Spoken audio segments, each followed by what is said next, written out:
The following is a presentation of the Radio Misfits Podcast Network. From the birthplace of modern winemaking, Sonoma, California, welcome to the Winemakers. Local experts Sam Couture, Bart Hansen, and Brian Casey, along with host John Myers, invite you to listen in as they discuss all facets of winemaking. So sit back, pour yourself a glass, and let's hear what the guys have to say this week. Welcome to the Winemakers. That's a day two pour. That's a day two pour. Yesterday it was coffee. Today it's not coffee. But we're starting out well. I mean, trust me, I'm all about drinking California wines ultimately. Yes. But in this case, we have to see what the competition is doing, right? Absolutely. This was market research, Yeah. which is a big part of the DTC Wine Symposium. Right. Know what's going on in the world. So we have, thanks to Todd Jolly, a little Tempier Blanc to start our day off. We also had to pull out the big guns because our first guest of our marathon today will be in best shape for Steve Gross. Yeah. Free the grapes. The crowd goes wild. Free the grapes. Steve, for the uninitiated, will you say what your exact title and role is? Because it seems like, well, this year it included being honor comfort, so it seems like it's always growing and changing. That is not and the evolving. normal part of my job. I am the Vice President of State Relations at the Wine Institute. I run our state government affairs work in the 49 states outside of California, handling all the legislative and regulatory work for our group. I have a good team of folks who support me in that. We have 6 regional directors, and it's kind of my privilege to do this. I've been there for 38 years and have been, doing the Free the Grape stuff. I was on the founding board when we put it together in 1998. Okay. 38 years, that's a good run. It's a good run. I'm too lazy to write a resume, so I've. I liked your comment today when they said in your next career, and you said, "I hope not to have a next career." I'm really happy running this one out. Yeah. It's been a good gig. I couldn't have asked for a better job. Well, it's probably in our best interest to have consistency, right? You know what the hell's going on, what has happened in the past, what you're working on for the future. I think It really does help. I mean, to be able to put things into a frame of reference of, I know how this came about, I know why it came about, what the negotiations were that led to things. Yeah. And in many instances, you're sometimes able to stop people from doing nefarious things to you by saying, you tried that before, it didn't work, so let's not make it happen again this time. There was this really interesting thing happening in my very brief, not 38, more like 38-month career in politics, where term limits were hitting the Nevada state legislature. And it was this giant shift of the institutional knowledge of how things worked and how things ran, shifted from career, legislators to the lobbyists, right? So, and I'm sure, and that's, I'm not here to say yes or no to term limits. I'm saying that for certainly in your career, you've watched that where you now know way more than the people that are actually making these laws. That, in a lot of instances, that's the case. And there is one other component in there, which is legislative staff. And that was an interesting thing to watch, was some of the real career staff people, committee staff and stuff like that, became the repository of the knowledge that we would go to try and find the kind of unbiased voice to talk to the legislature, because they don't always want to believe the business people that are coming in and the lobbyists that are coming in the door. So we found ourselves turning to the legislative staff who moved from legislator to legislator or committee to committee, but who had been there for a long time. They became kind of the institutional knowledge inside some of those state legislatures. And it was an important switch. I mean, I personally think, and I'll say, I think term limits are not the best thing, because I think you're not well served by always kicking out some of the legislative. The way to get rid of them should be to unelect them. Vote them out. That's right? the theory. Right. I also term understand limits there are built some into problems. The system, right? Yeah. Some problems. Yeah, with I'm that for as well. term limits unless I like the people in the position. And then I'm not for term limits. It's as easy as that. And there in the nutshell is America. That's the conundrum that we all know. Yeah, for sure.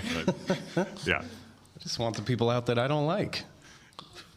Vote him out.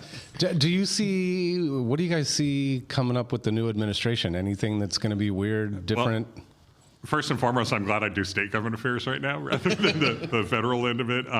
My colleagues that are back there working that. I mean, the interesting part is it is somewhat of a known quantity. I mean, we did go through the administration 4 years ago.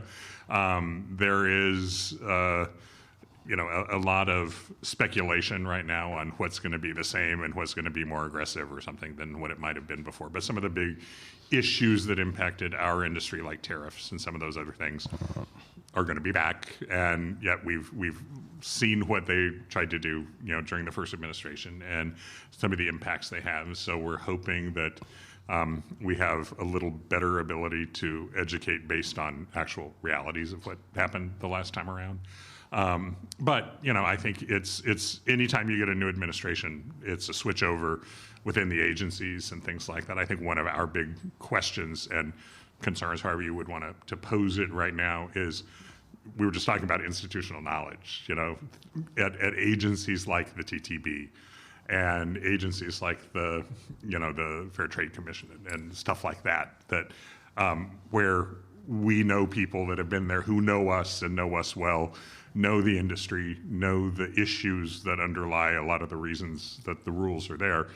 If you lose a lot of the employees within some of those agencies, the leadership within some of those agencies, I think it could be very detrimental to the industry writ large. So we are doing what we can to support the people that we feel know our industry well, and hopefully they're going to be able to maintain their jobs and continue to do good work on behalf of of us. Because Trump has his own wine brand, right? I think one of the esteemed children runs it. Yeah. Eric runs a business Trump in Virginia wines. that is the Trump labeled wines and things. Right. So I mean, and of course, he will make decisions that are in his best interest. So I mean, that's sort of a little. It was very. We didn't see a lot of impact, I think, from that in the first administration. It's a fractional part of what their family is involved with and stuff. So but so you saying we need more Trump wine? We need it to be a larger corporation. I'm drinking my glass of water right now, looking at you pleadingly to move on. Talk about the states. Let's talk about the states. Let's talk about. So has there been a lot that's changed in the last year with states?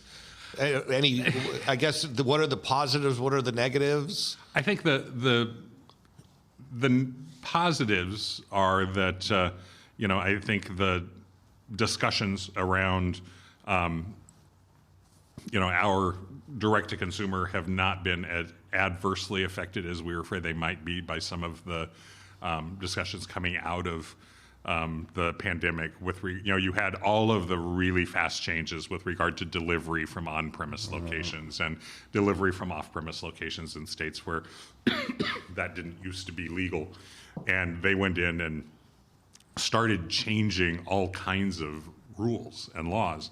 And we were concerned that the way those were starting to be crafted were going to negatively impact like the common carriers and their ability to make deliveries. We've been pleased that we've been able to, in almost every instance where those kind of started to butt up against each other, been able to keep the channel operating in the way it was previously operating and in the way it was meant to be operating without getting caught up in a lot of the instances. And I mean, it's silly little things, but in some of the states they were saying to do a delivery from a restaurant or a bar, the glass had to have a sticker over the top of it. It had to be in a bag with the receipt on the outside of the bag. Mm-hmm. And you think about that, and you think, how could that possibly impact us? Well, if they wrote that at the right place in the code, we would have to have the receipt for the winery DTC shipment on the outside of the box. And, stuff, just silly little things. But I spend a lot of my time working on silly little things to make sure they don't impact us negatively. So, I mean, I use that as kind of an example, though, of the kind of thing that we've had to be diving in on. And ultimately, we've come out of it all very well. I think I made the point when I was just talking that, beer and spirits desperately want what we have, which is the ability to ship to 47 states. They're still in a very much smaller grid of where they can legally go.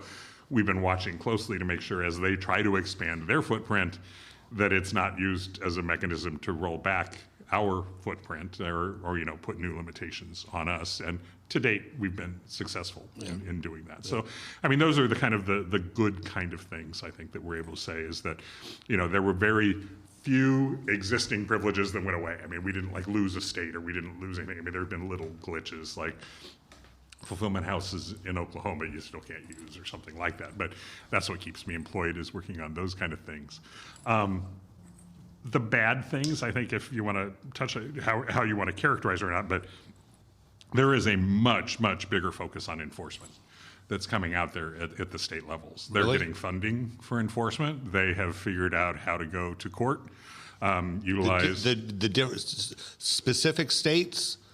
Specific states, and I mentioned several of them during my talk. You have states like Pennsylvania, Ohio, Michigan, Massachusetts, Tennessee, Vermont, are all states, Arizona, that have gotten either additional funding that is specifically to be used on doing direct-to-consumer shipping enforcement, or they've decided they've recognized new ways to start to litigate against people who are shipping illegally.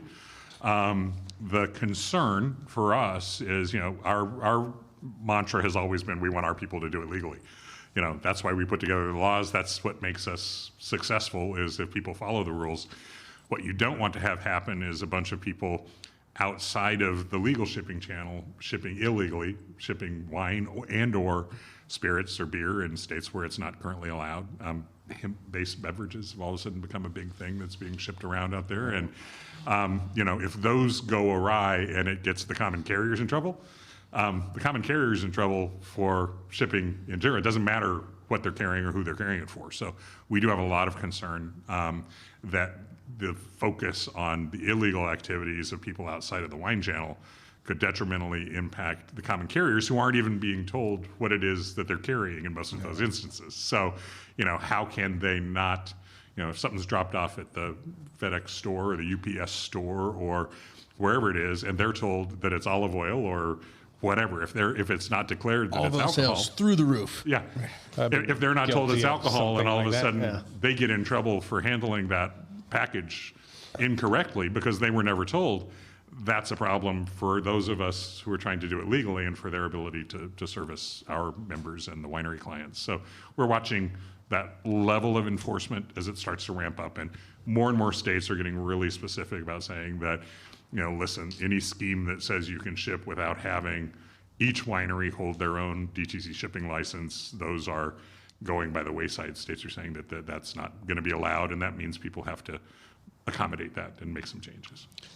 I swear I saw last year that the U.S. Post Office was trying to get into shipping wine. There's been a legislation introduced each year or each session, so one every 2 years for the last 3 Congresses, I think, that would have allowed USPS to start handling alcohol shipments. It has not ever moved out of a committee hearing or gotten far. Part of the current prohibition is just in the statute. It says that you can't ship alcohol via the U.S. Postal Service. Yeah. Part of the concern, I know from some of the states and from the common carriers and from others, is how does a state do enforcement against the Postal Service if they mix up? I mean, can they put a federal employee in the pokey or fine them or something like that for not getting the adult signature in the same manner that they can fine a common carrier or a common carrier's driver or something like that? Is, can a state require the federal government to provide the appropriate, the common carriers are having to provide reports and get licenses. Can a state require the U.S. Postal Service to get a license? I mean, those are the kinds of questions. It almost becomes more of like a constitutional, that's like high level stuff. It is, and we don't have really clear answers or clarifications on there. The idea behind the bill is, they'll have to do everything the common carriers have. It's simple, and it's the devil's in the details, like so many things, of trying to find out if that's in fact doable. When you're working on all these things and it sort of overlaps with other, alcohol beverage industries, are there collaborations that you're able to put together, or is it sort of adversarial out there in the trenches?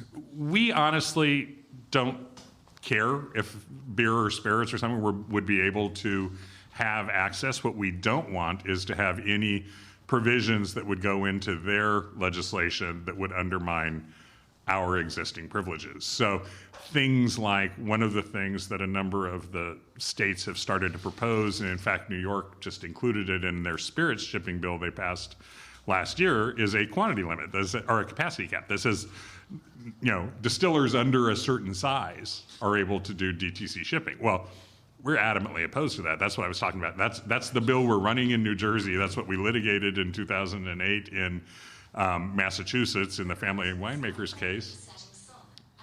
And that's what we tried to do in other instances, like when we removed the capacity cap in Ohio and Arizona in the past. So our concern is that when these folks go in and try and come up with a solution to fix spirit shipping or beer shipping, that they don't undermine our position. And this has been a big issue in California, where the California distillers are wanting to say, let's let craft distillers ship in the state of California. We're like, we say that's unconstitutional. We went to court to prove that's unconstitutional. We don't want our home state of California to put a law on the books that says you can have a capacity cap regarded to alcohol shipping, because that undermines our ability to go in and legislate and litigate about that in other states. So, underlying answer to your question is we're fine if they want to go forward on these things, and almost always we work together. But we say, stay in your lane, go get in your own section of the law. Don't just try to add the word beer or spirits to our law, because the limits are going to be different. How you define what can and can't be shipped, volumes, totally all of it. Yeah. So we're happy to be neutral if they will put together their own statute. But if they come and do something that somehow we think could negatively impact our existing statute, then we weigh in and try and get it changed. First of all, I forgot to add this in your intro. Basically, for half of our audience or more who are consumer side, they have you to thank for the fact that wine can show up on their doorstep when it's signed for. So even if you're not in the industry and you're listening, send Steve Gross a bottle of his favorite wine. How has sort of the discussion around these laws at the state level changed in the 38 years that you've been doing it? And sort of like, is it gotten more nuanced? Do these people at that level know more about what's happening, or is it? It has changed. When we first started doing this, and I've been involved in all 47 states, because when I started in 1986, there weren't any states where you could ship to outside of California. Which I said last year, I'll say again, that's just amazing. Right. That in 1986, the only way you could get wine was to go to the winery and buy it, or buy it from a store. Yeah. And all that wine you made at Kenwood, there was nobody was shipping boxes. No, they were just coming and leaving with it. Yeah. And so, we've been, the war that we were fighting back in the day was almost exclusively against the wholesalers. Because they had a state mandated monopoly. That's a really cool thing if you can get one. Not many industries are able to accomplish that, but they had. And so, we went through those, the trenches and the battles and stuff with the wholesalers. And to be honest, after Granholm, after all of the things that transpired over the course of the years, it was just kind of a battle of attrition, and we kept winning. And we won because consumers were the key. We would work with Free the Grapes, and we would work to make sure that the legislators who were going to vote on this had heard from their potential customers, who are the people that wanted to buy the wine and have it delivered. To be honest, a legislator in the state of Massachusetts doesn't really care what the California wine industry wants. Right. They care what their constituents want. And the fact that wholesalers are local, they're located in each state, that gave them a leg up at the beginning of those fights. But as we opened more and more and more states, it got harder and harder for them to make the argument that this is the end of the world. And that's the way it had originally been posed, was that if you start with direct shipping, the entire three-tier system falls apart. there won't be any regulation of alcohol sales, and we'll have saloons on every corner, and that amazing. Was that. Well, remember when we were promised taco trucks on every corner? Yeah. So when that proved not to be true, we were able to overcome those arguments and be successful. Where we stand right now, I think, is that the wholesalers basically just accepted that wine DTC was a thing. It was going to happen. The beer wholesalers were never as concerned, I don't think, as the wine and spirits wholesalers, because beer as a commodity is not as conducive to direct-to-consumer shipping. It's heavy, it's lighter, it's less expensive. You didn't have the same model. Spirits absolutely fits the same model that I think wine does. It's a high-value product in a relatively small bottle. In fact, it could be argued it's more. Yeah. The bottles, a lot of them cost more, and they have more servings in each bottle. But the wholesalers have kind of tried to say this is just the line in the sand. We don't want that to happen. And part of the big argument, I think, for them there are products currently that are highly allocated, famous spirits brands that right now sponsor us, please. They have control over, and they don't want that to become the next DTC world where they lose that access to those allocated brands because the big producers are selling those direct. So I think we've watched the play around direct-to-consumer shipping has really shifted away from wine. I talked today about where we're playing offense and defense and things like that, but the big fights out there right now about whether or not this is going to expand to spirits. So will you go through some of those states for our listeners who are out there in those places, and what's happening and how your average consumer in Wisconsin, Ohio, wherever can help support your efforts? Yeah, I think right now some of the big things we're trying. Obviously, we're going to be trying to open Delaware and Mississippi this year. Those are two of the states that are still closed to wine shipping, and there's going to be a huge opportunity for consumers in those states to weigh in. And the best way to do it is through the Free the Grapes website. You go on there; it's going to steer you to sign up to be in a kind of a special little Free the Grapes version for Mississippi or Delaware. New Jersey is one where we're working on the capacity cap. So any larger winery or a small winery owned by a larger winery that's currently prohibited from shipping there, we need those consumer voices. Just like I was saying, that's how we succeeded. We need to have people showing up for hearings or sending letters, and you can do all that through the Free the Grapes website. Those three states are our primary focus, I think, where we're going to be working with Free the Grapes on legislation. Two other states that we're going to focus on are Arkansas and Rhode Island. Currently, those states require... Hear that, Roger Randall? Those states require that you have to be on site at the winery to place an order. Arkansas, for every order. For Rhode Island, you have to be on site at the winery to place your first order. The winery could do a follow-up after that. But, not everybody from Rhode Island can make it to every winery in the country that they might want to purchase from in order to do it. So we're trying to replace their laws with standard DTC shipping laws like the other states have. So that's another good place where we'll be using Free the Grapes and reaching out to get consumers to weigh in. There are a couple of kind of inside baseball things where it's not as much a consumer issue. Like, I mentioned in Oklahoma, you can't use a fulfillment house. It doesn't mean you can't ship to the state, but it becomes very much less convenient to have that state be different than your entire shipping system where things would be moving through a fulfillment house, because you have to pick and pack it. You have to do it all at your own winery. You have to ship it from your winery address versus the way you handle everything else. And some wineries have simply chosen not to ship to Oklahoma because of that. However, it's a harder thing to engage a consumer on because they know technically they can still get it. It's just that it's less convenient for the wineries. So, we try and pick our battles where we engage with the consumer to be those states where it really is a limiting factor of them being able to get the shipments that they want. That's why, the states that are closed and we're waiting to open. We're not planning to run a bill in Utah this year. We don't think it's ripe for change. There may be, somebody else could put a bill in, but I don't think it's the year to have that happen. But we are going to, focus on the Delaware and Mississippi to open those, the Get New Jersey. to 49. Yeah, we get to 49. We're already at 98% of the U.S. population. So we're getting close. Better grades than anybody on this side of the table ever got. Yeah. I made the statement a long time ago that I'd retire when I got Utah and we were done with all 50. I have no hair left. I'm getting a little older. I don't know if I'm going to be able to hold up on that one, but I'm going to continue to try. We'll keep you going. Right. I know last year Wisconsin was a hot button issue. It was. Right. It was problematic for it. They passed a couple of bills in Wisconsin. They created a new ABC agency that had never been there before, but they also changed the wine shipping rules. And when they did so, they did three things that we really saw as problematic. One, the way they required common carriers to register and ship and report would have stopped both FedEx and UPS from being able to ship into the state. They also put limits on how the fulfillment houses have to report, and then they said for wineries that each winery has to have an in-state agent in the state of Wisconsin to be able to do business.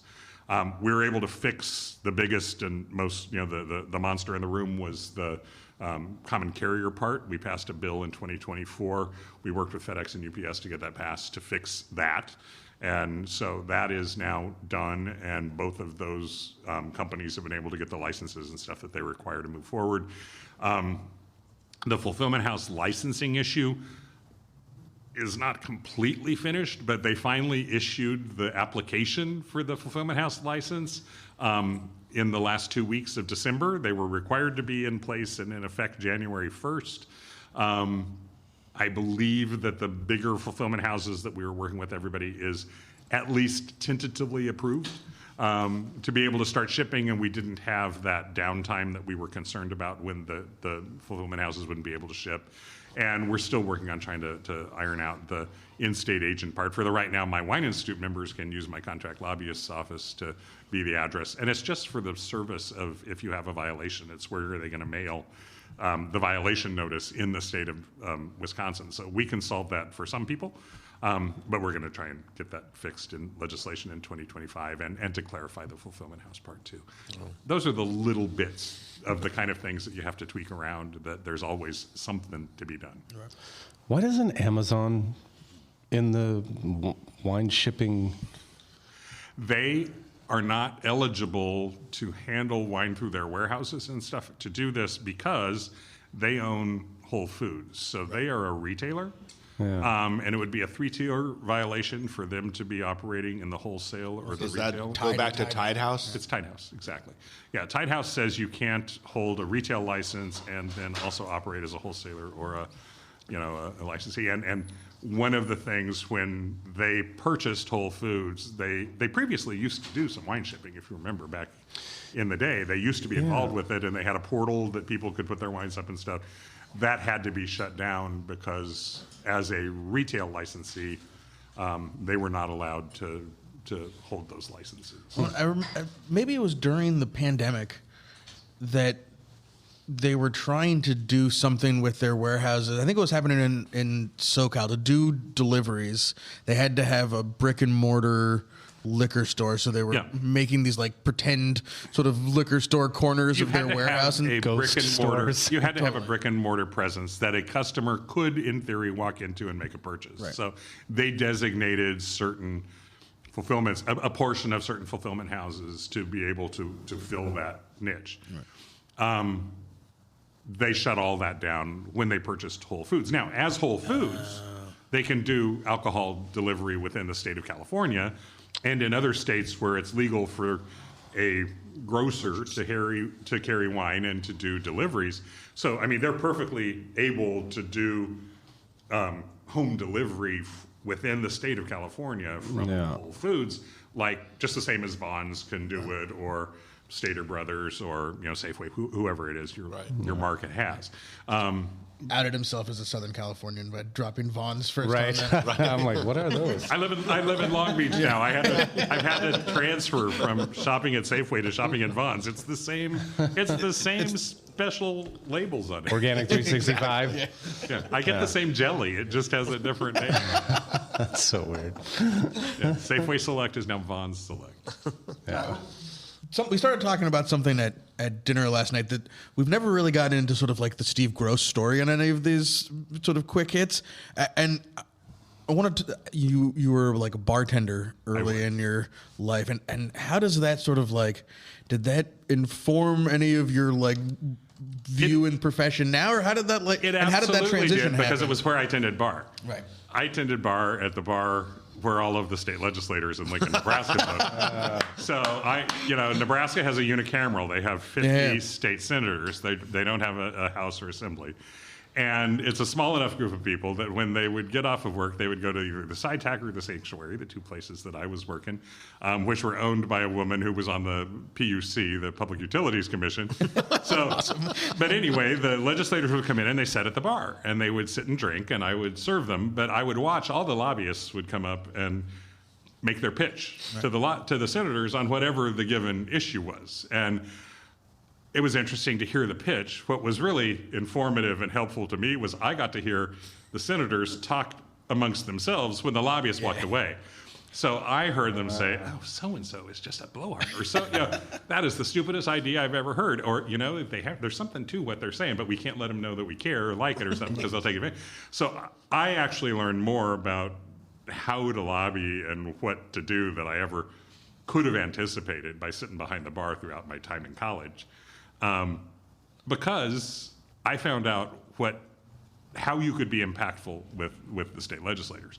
I was studying political science, so it all made sense to me. And I came out to California and ended up volunteering for Dianne Feinstein's campaigns and doing things like that. And was still in the bar business when I ultimately ended up going to the Wine Institute, because one of the a person who'd been married to a state senator in Nebraska had moved out to California, and at that time was working at the Wine Institute, and that's how I kind of got my in. But it was the politics of tin and bar and all of that actually got me to where the gig that I'm in right now, and 38 years later, I've had a fantastic career doing it. It's like the crash course for politics. Oh, totally. It is. It's like the best place in the world to have learned that. Well, you got to find out what worked and what didn't work. Right. And sometimes it's just the facial expressions would tell you, oh, he is dying. The guy who came up to make that pitch is just like, oh, and it was also probably it was a time when it didn't matter if they were Democrats or Republicans. After they left that building and walked into your bar, they were all friends.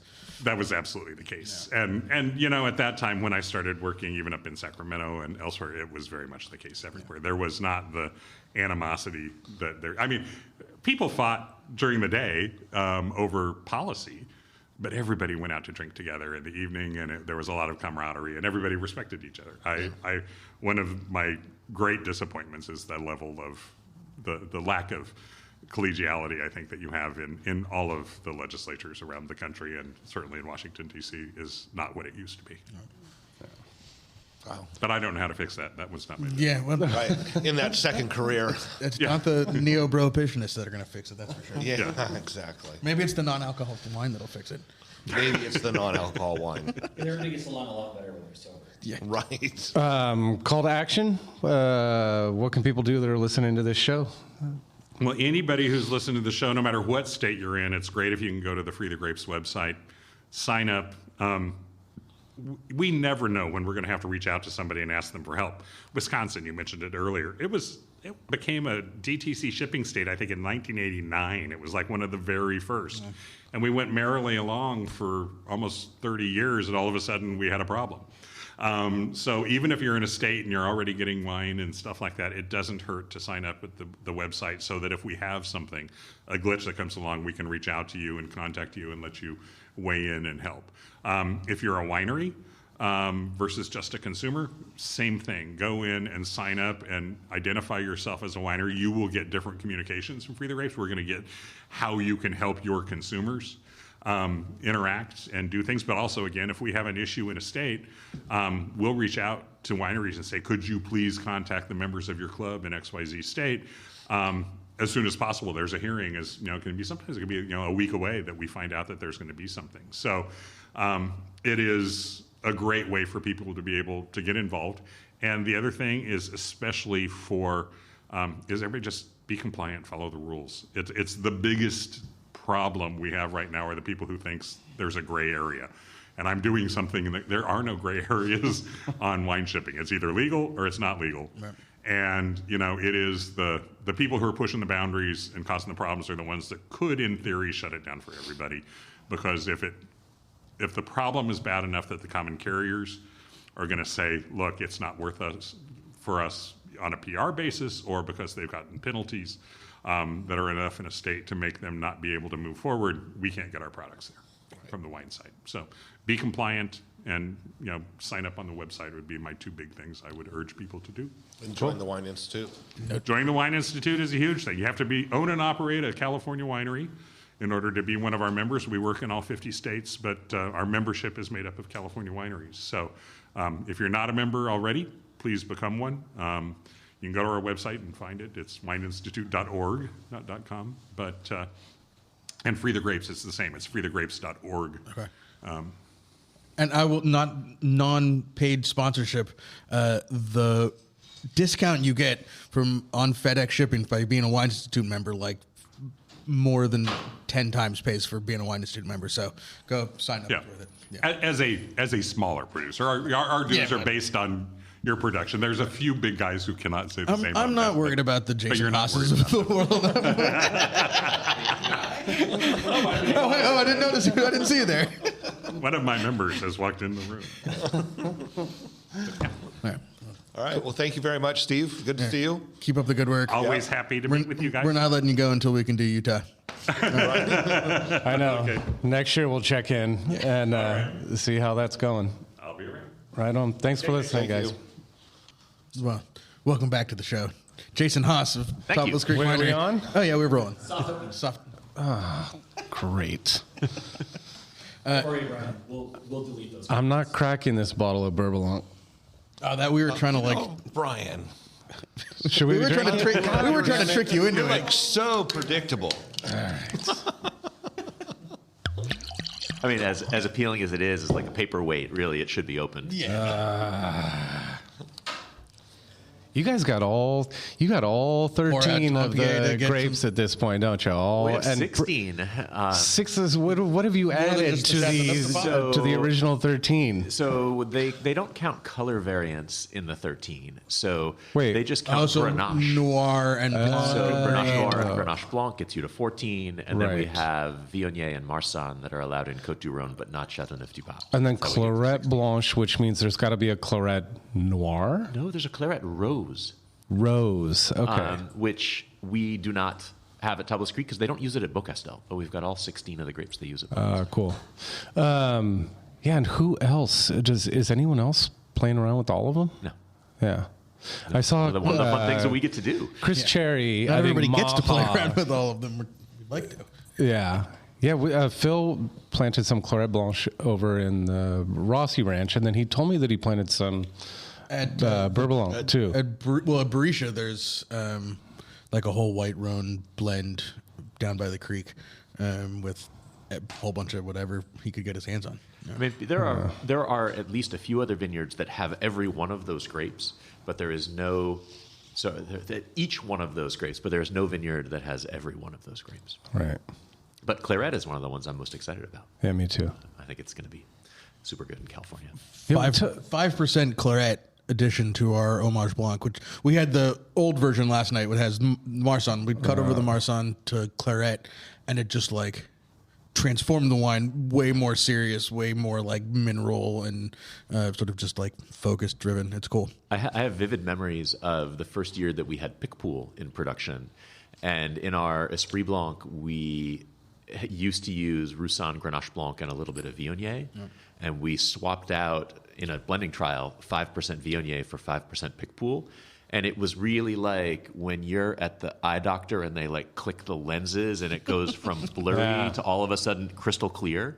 Yeah. And that was the impact on that wine. That little bit of Picpoul, the acid and the mineral, all of a sudden, all the richness from the Roussanne and the Grenache Blanc just like clicked into focus, and it was super cool. Yeah, there's maybe a reason that in the South they didn't do as much Viognier and Marsanne. This ancient wisdom. What are we trying to reinvent the wheel for in California, right? Exactly. Yeah, hey, Jason, what's new at Tablas Creek? or what's exciting at Tablas Creek right now? Well, so we started out talking about grapes. One of the super fun things is that this is the first year that we are ever going to bottle as individual varietal bottlings all 14 of the different Chateauneuf grapes in the same year. The 14 bottle case. It's brilliant. We're going to have that redesigned.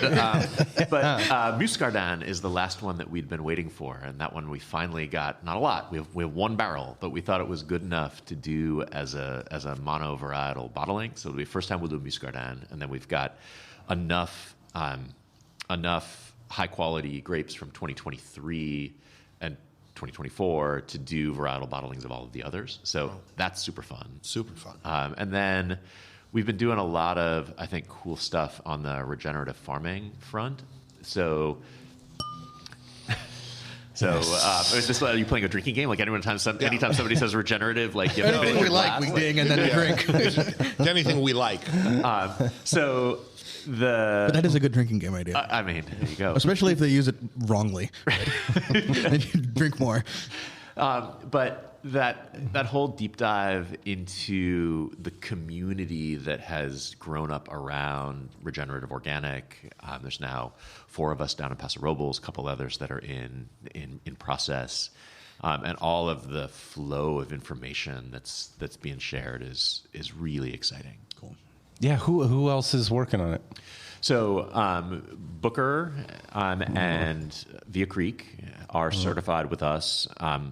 Robert Hall, so part of that like larger group that they're a part of. That I think is really exciting because the thing I think that people dismiss about regenerative farming is they think, oh yeah, you can do it if you're little. Like you can do it if you're a high-end winery farming 20 of your own acres. But if you look at somebody like Robert Hall, they're trying to do this for $20 bottles of wine at scale, and they have the reach to talk about it in a way that us smaller guys don't. And it's cool because that was one of the reasons I was so excited a couple years ago when Bonterra Fetzer certified their home ranch. It's at 1,000 acres regenerative organic certified. And I think that kind of puts paid to the idea that this is something that you can only do as this like boutique signaling thing that People sleep on Bonterra. I'm telling you, they produce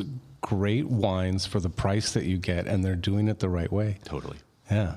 What's up with Hall? Is it just a cool owner, or they decided this was a good, what was the vibe you got from them as to why they wanted to convert? So I think it's 2 pieces. It's part of O'Neill family. So O'Neill bought it. And that explains why O'Neill's converting. Yep. Ramsgate is going to. Yeah, it's converted. I think they converted. just got their certification, didn't they? Yep. So I think part of it is that ownership change. So O'Neill bought Robert Hall, I don't know, 4 or 5 years ago. And then they hired Kane Thompson to be their GM. And this sort of was a personal thing that he felt really strongly about. And he got the rest of the O'Neill leadership on board. They did a small trial and had sort of grown out from there. And I think they got such positive feedback, not just on the messaging side of it, but from their winemaking team as to how much this improved the quality of the grapes that they were getting. Yeah. And then from the farming team on, that really wasn't impossible. That wasn't much more expensive. This wasn't something that like only other people could do. So it's been cool to see them not just do it, but to hear them talk about it and host things that bring people together, bring people down there. And I had a conversation with a writer who came through town last week and I was like, so what brought you to Paso Robles? You've never been to Paso Robles before.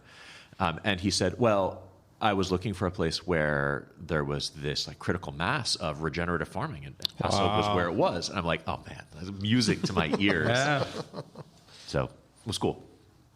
They Hall just hosted this slow wine event last week, right? You're looking at me like I'm crazy. Right? Pam Strayer's here. You can ask her. Yeah. Oh, right. Slow wine. When you say slow, I think San Luis Obispo. Slow wine. Yes. Yes, they did. Absolutely. Slow 100%. the W. Yeah. Yeah, they hosted the kickoff of the Slow Wine Guide. Yeah. Right. Obviously in my mind, Tablas Creek you're the the kings of the Rhones and super important in Mecca of all of that, and also a national brand.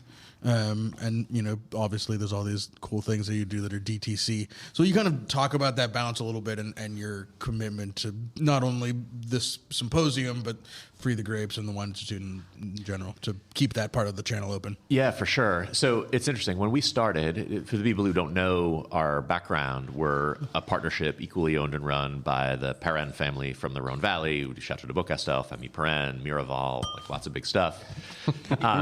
And my family, my dad was Robert Haas. He founded an import company, Vineyard Brands, one of the great boutique wine importers in America. And we can dig Vineyard Brands. yeah. So this is my goal. I get as many to try to get as totally. many dings as possible. 100%. We add up the scores at the end. Goal oriented. Keep throwing them. I mean, you could just start dropping names too, right? So hold on, we'll get there. But the initial idea in founding Tablas Creek was to kind of bring the inspiration of Chateauneuf-du-Pape to California. We found Paso Robles as a place that we thought would be able to do that well. And our initial distribution model was that we were going to sell everything through the network of wholesalers that Vineyard Brands had developed over the years. And like, probably not surprising, but it turned out to be more difficult than we thought, because we were making blends that didn't have a category in the marketplace, from grapes that people didn't know and couldn't pronounce, from a part of California that they hadn't heard of, with French names that didn't mean anything to them. Right. Yeah. So we had like 4 strikes against us from the beginning, and we realized that really what we should be doing is trying to create as many true believers, as many fans as possible. So that was why we initially opened our tasting room back in 2002, was not to sell wine particularly. It was to get people behind the curtain and get them excited. Conversion. Yeah.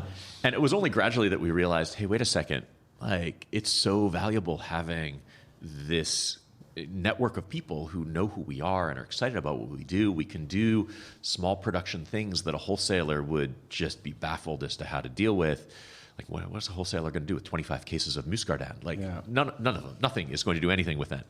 And so having the ability to do these like small production things and an audience that's going to be excited about it kind of encouraged us to develop this like email outreach campaign, social media campaign, wine club, while also still continuing to invest in the core blends that we make on a national level. And I think most people think that Tablas is bigger than it actually is. I mean, we make about 30,000 cases of wine a year. It's not really that big for a brand that has distribution around the country.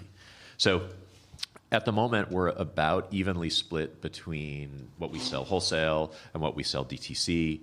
It's not exactly the same list of wines. We have wines that we focus on for what we do wholesale, and then we've got a larger collection of wines that are a lot of the small production, geeky things that we do just DTC. And what we've realized is that the two pieces really reinforce each other. A blog that I wrote a while ago, and I've updated it a couple of times since then, we realized that every time a new state opens to direct shipping, we see a bump in our wholesale sales. And I have theories as to why that's true. I think part of it is that it's just easier to cultivate fans in a place. They're more likely to want to come and visit you at Wine Country and be able to act on excitement that they have than those people who are excited that they've tasted our pick pool at the winery. Like, if they see a Patalenda Tablas by the glass at one of their local restaurants, they're a lot more likely to buy that than they would have been if they'd never come to Paso. Yeah.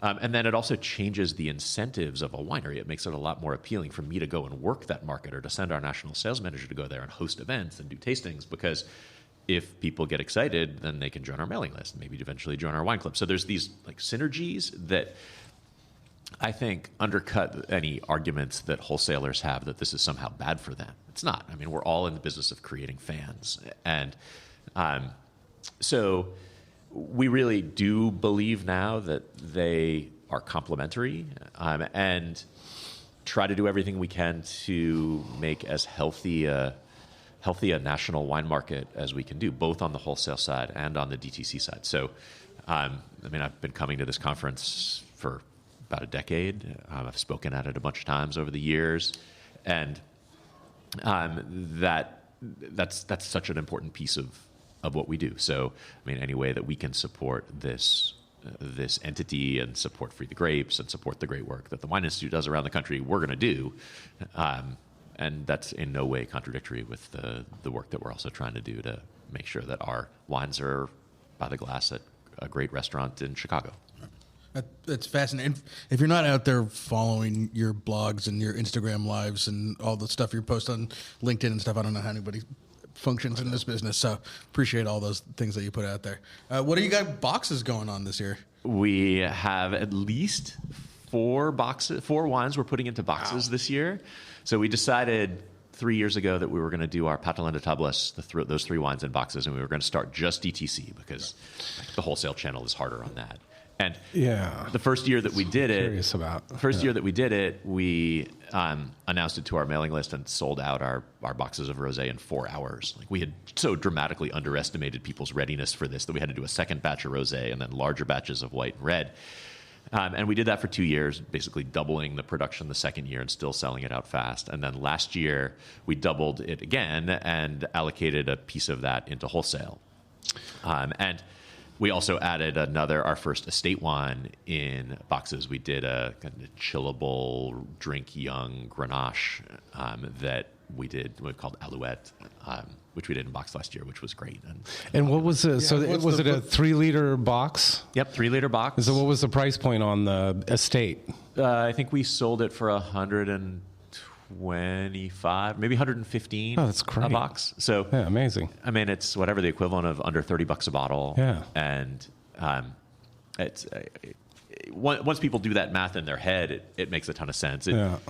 I think the reason why it's been a little harder in wholesale is that just for so long, that category has been dominated by boxes that sell for $25 or $30. Yeah, and where does it go? Like, I'm trying to think of an Oliver's Market or a Trader Joe's or whatever, near where I live. Where would that box of wine be? Would it be next to the bottles? Would it be next to the cooking wine, probably in a nice wine shop? Yeah, I think it's not sold in a lot of the places where box wine is. So it's basically wine shop. So it's independent retail, and it's also, we've found some good success with some restaurants because it's a little bit like selling wine in keg for restaurants to pour by the glass, where you're just not opening bottles so much. You don't have to worry about the wine oxidizing if it's been opened, because just like a keg, the bag that's inside the box deflates around the wine as it gets doesn't take a lot out. of space. Doesn't create a lot of waste. I mean, I've talked to a couple people about it, and the restaurants were like,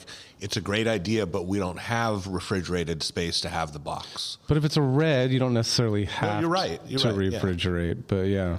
And again, these are solvable problems. It's the same people who are like, there's no space behind my bar for kegs to do wine on tap. Right. Well, not yet. Right.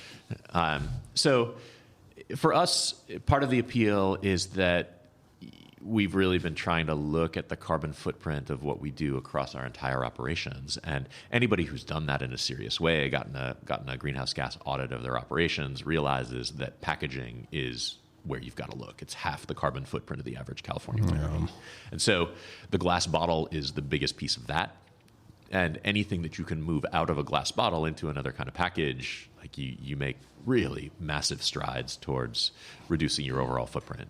Don't you, most of the wines that you serve in the tasting room are, for a long time they were all keg. Is that still how you're doing it? It's still true. So it's not true for a long time. We just started that in 2023. So, I mean, you guys are so ahead of the curve that makes feel like decades ago. But that was it's a separate realization where I was like, we open 10,000 bottles a year in our tasting room to pour wine for the customers. Like, there is no glass bottle which is a bigger waste of resources than one that's used to hold wine that never leaves the building in which it was made. Right.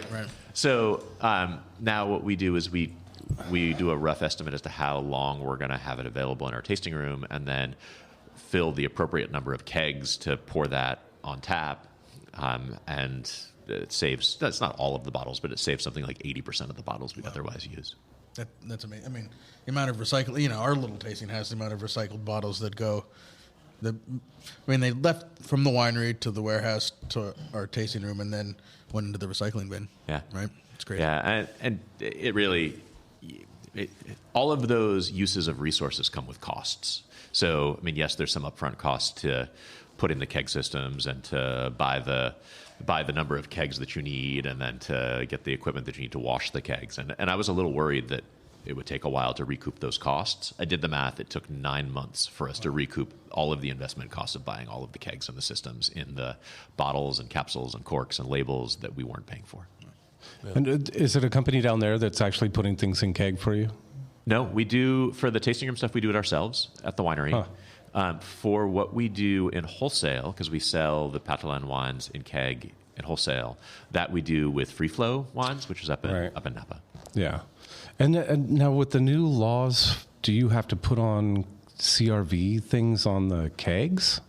No, Just because the boxes and the bottles. Boxes and the bottles, right? Because those are disposable packages. Primary. The kegs don't get recycled; they get returned and reused. Oh, you're using actual kegs, not Free Flow. That's their whole system. Yeah, it's the stainless steel, gotcha. reusable 19.5 liter kegs. So they have this. They work with 100 plus wineries, and they fill everybody's kegs. They own the kegs, and then they deal with all the distributors. They get a keg deposit so that they have they can track where the kegs are. Right. And then once enough empty kegs accumulate at the distributor warehouses around the country, then they run the trucks to get them back to California.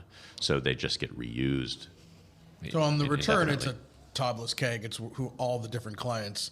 On the way back, they're collecting them all, cleaning them, and putting them back into. Exactly, it's not a Tablas keg specifically. Right. It's just a Free Flow keg that happened to have Tablas wine in it that last fill. But the next time, it's probably going to have somebody else. You know, you guys, are you doing currently an industry wine club? Yeah. Will you talk a little bit about it? And are you trying to convince certain other members on the podcast? We sort of struggle with it because we don't have one exclusively, but we try and honor industry people. But was it something that you started at from the beginning, or did it sort of? No, we didn't start it from the beginning because it never occurred to us in the early stages. And there was a long stretch where our software only understood customer type. So somebody could be a wine club member, or they could be an industry member, or they could be a regular consumer, or they could be one of our multiple kinds of wine club members. And we basically wanted for several years to do an industry club, but we couldn't get the software to understand that somebody could be a club member and an industry member, get the discount and the shipment and the communications. Right. But we pushed that through probably 10 or 12 years ago, when we just did a spot check, and just by the email addresses that we recognized, we saw we had 1,000 people who were in the industry, who were using industry email addresses, who were not getting their industry discount and just signed up for a wine club to get the kind of cool small production wines that we got. Or Blanc, which I've done 2 or 3 times. So we did. We eventually harassed our point of sale. Who do you guys use? We use AMS. Okay. We harassed them enough that they did some custom programming and now can do it. So we've had an industry tier of all of the different wine clubs that we do for more than a decade. So is that a deeper discount than your ultimate wine club? Yeah. So basically, our main wine club is a 20% discount with 25% on a case if people order a case, and our industry discount has always been 30%. So it basically just means that people get the discount that they should if they're industry members. The industry people are the best though, because they're the concierges for you. And people are coming to see them and say, where should we go? For sure, and that's why we've always done an industry discount. It's because these are the people who then talk to the other people. You wanna make sure that the people who are in a position to help you do well know that we appreciate their business. And B, it's just a way of building community. We wanna make sure that people who are in the business do feel like Tablas is there to help however we can. And that's something that we've always thought a lot about from the beginning, before I was even out there, when my dad and the parents made the decision not to try to keep these grapevines that we'd imported from Beaucastel proprietary. That was a big decision back in 1992, where they decided that they were going to make available these clones to anybody who wanted to buy and plant them. But we try to do that with our educational stuff that we host, the things that we do on regenerative farming, organics, dry farming, all of that. We try to do it with the way that we approach social media and our blog. And we're very much kind of an open book in how we do things. We try to do it in the organizations that we support and get involved in. I've spent a long stint on the board of directors of Rhone Rangers now for 15 plus years. I was on the board of the Paso Robles Wine Country Alliance for 4 terms. I'm on the board of Free the Grapes. My dad helped chair the committee that put together the proposal to create the 11 sub-AVAs in Paso Robles. So like we try to support the communities that we know are in a position to support us. And it's an honor to have a lot of your wine club members be industry people. It means they think a lot of you. A huge honor. Yeah. Can I go back to the making the clones available? Sure. I mean, the Tablas Rhone clones are, that's like, they're name brands. I think that probably both for you and the rest of the industry, that was super important, just to have more people having Grenache blends and understanding it and talking about it. And so I think there was, it was a synergistic kind of decision that I don't know if they probably even realized the ramifications of when they did that in 92. I mean, I think they thought that the biggest thing that they could do to help the whole category of California Rhones get itself established was to have these high-quality clones out in circulation. I remember talking to my dad. He organized an international Rhone Symposium in 1989, the year that we bought Tablas Creek. He hosted it at Meadowood. He invited the luminaries of the Rhone, the Rhone producers. So like Gigal was there, and Chave, and Beaucastel, and Reyes, and like the Chapoutier, like the big names. Exactly. Yeah. I think you just won the game. And he also invited all of the people who were working with Rhone varieties in California at the time. How many There people were was 13 of them. Okay. Swan. And it was like Randall, Bob Lindquist, Klein, I think Steve Edmonds, Phelps. Anyway, there's a chapter on this in Patrick Comiskey's awesome book on the American Rhone movement. Yeah. But like that's how like embryonic the Rhone movement was when we started Tablas Creek.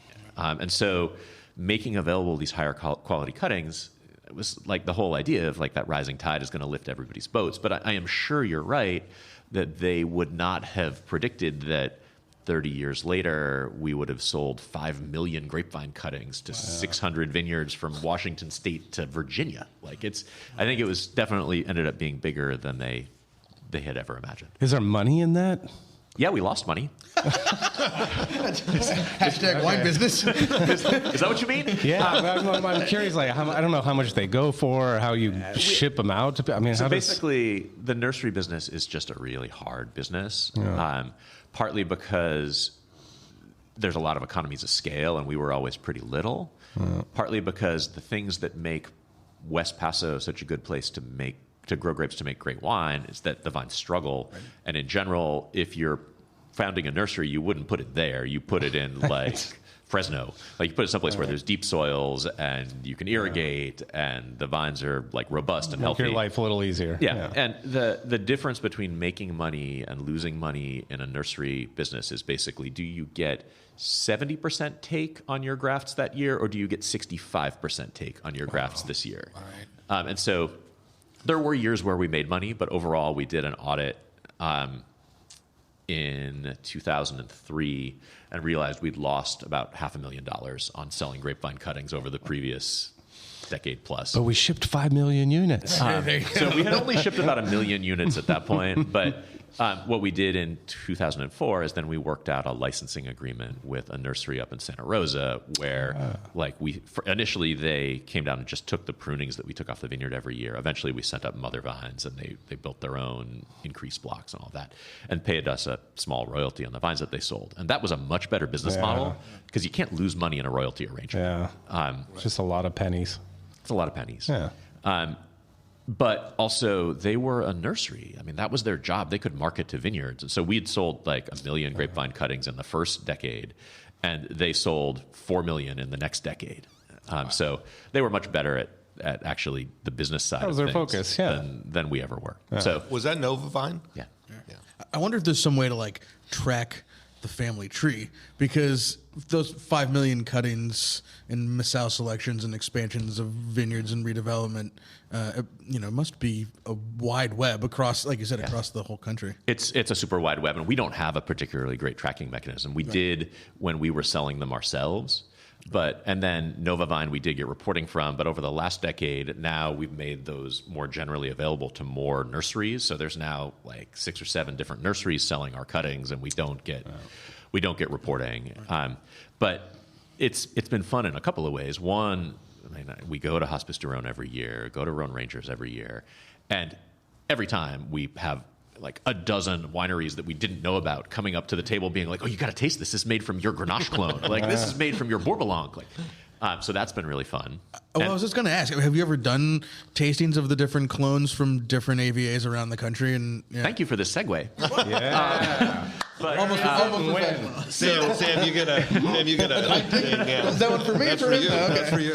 1 to 1,000. So in 2002, we decided to create another tier of wines that we're calling Lignée de Tablas, and Lignée just means lineage, where we're doing single vineyard bottlings of vineyards outside of Paso Robles that are planted to our clones and being farmed at least organically. So we did a red and a white in 2002. We went up to 2 reds and a white in 2003 and 2004. We're going to try to add a second white this year, but we've worked with vineyards like Zaca Mesa Vineyard. We've gotten both Roussanne and Grenache Blanc from them. We've worked with Shake Ridge. We got Syrah from them. We've worked with the Finaudy Vineyard up in the foothills. So we have a red that's a Mourvedre Grenache blend that we're going to be releasing this year. We have a white that is 4 different of our clones in there. So like it gives us a chance to expand outside of Paso Robles in a way that feels authentic to who we are. For sure. Yeah. And it's been super fun. That's cool. I think it's awesome. All right. Anything else? You got some? How about some of your like upcoming IG Live interviews? Because those are it's must see TV. So that's something like one of the good things that came out of COVID. I had never used Instagram Live before COVID hit, and I decided at the beginning like all of the ways that we're used to telling our story just like disappeared overnight. So I started out interviewing people from our team to just continue to try to share what we were working on, but realized pretty quickly that this could be more than that, and started inviting writers to come on, and then people who worked for organizations, like Steve Gross has been on, organizations that people might find interesting, people who work at the intersection of wine and the environment. So like I just had like Antonio Galloni came on for my 100th episode late last year. And just had Kevin Zraly was my last guest. Like that's great. Just absolutely iconic wine writer, communicator, som. We've given up on the dinging. We've pretty much ran that joke into the ground. All right. Yeah. All the dings are out of the glasses. We're dinged out for sure. Well, and unfortunately, the glasswares doesn't quite give the ting that we like. But some of the people who I have coming up, I have Stephen Cronk, who is the founder of the Regenerative Viticulture Foundation in the UK. He's a proprietor at Maison Mirabeau in Provence. He's also the first winery in France to get the regenerative organic certification. So he's going to be coming up, which is cool. I've got Pilar Brito. I don't know if you follow her. She just burst onto the scene doing these wine education, like quick videos on Instagram and TikTok, and she's already up over 125,000 followers. And just super combination of like smart and focused and appealing and engaging. Her handle is Bar Pilar, BARPILARR. She's Brian's really on good. it. Right. Who else do I have coming up? I'm sure there's more. I usually only schedule like 2 months out. So And then the next winery guest I have Brian Talley from Talley Vineyards coming on. He's somebody who I have a ton of respect for, both the way that they make wine, but also the way that they engage in their community. A lot of the nonprofit stuff that they do is super inspiring. So trying to share the stories of people who I think are doing exciting stuff and whose work we look to as admirable. Yep. Yeah, definitely. Like I said, it's appointment Instagramming or however you find it in the world. Right. You got to get it. And I do that maybe every second or third Wednesday on the Tablas Creek feed. But anybody who wants to see any of the past ones, they're all archived. If you scroll down to the bottom of the Tablas Creek website, there's a live conversation archive. So you want to go back and look at Elaine Brown. You want to go back and look at Eric Asimov. You want to go back and look at Chances Robinson. Like, they're there. Right on. Awesome. You just drop all of the ways to find all the names. No, all the ways of connecting to Tablas Creek for those if somehow haven't figured out how to do that yet. It's easy. TablasCreek.com is our website, and that's also, you can find a link from there to our blog. Just past 1,000 blog posts over 15 plus years, and then we're at Tablas Creek on all the socials. Cool. Must visit. Yeah. And if you're studying, I said to you last night, if you're studying wine, the blog is key education. Try to share the things that keep me up at night. Yeah. Hopefully that's helpful for other people. Whatever it takes. Our friend Kelly Cornett will be there. When are you going to? On Friday. Be heading to Tablas Creek herself. Cool. You've been there before, yeah? Oh, This is our first you're in pass-out for a trip. treat. Okay, cool. Can't wait. Thanks, Jason. Awesome. Thanks, guys. Thank you. Always a treat. Cheers. Pour something. We've switched to water. I mean, it's been a long 7. How long have we been here? I mean, I would have DTC walked over Wine there and got a Symposium? bottle. It's Months, You know, weeks. what are you going to say, Sam? That you're not something January or something? I'm Come on. hydrating January. Okay. Welcome to the Winemakers. Welcome back. Welcome back. Maybe there was a break between Jason Haas and our next esteemed guest. Somebody I've really enjoyed the time getting to know you and having some dinners with you over the last couple of years. Rishad Tobaccowala. Been practicing all week. How'd I do? Excellent. Futurist is the first word that comes. I didn't put it into ChatGPT, but I should have. What the fuck is a futurist?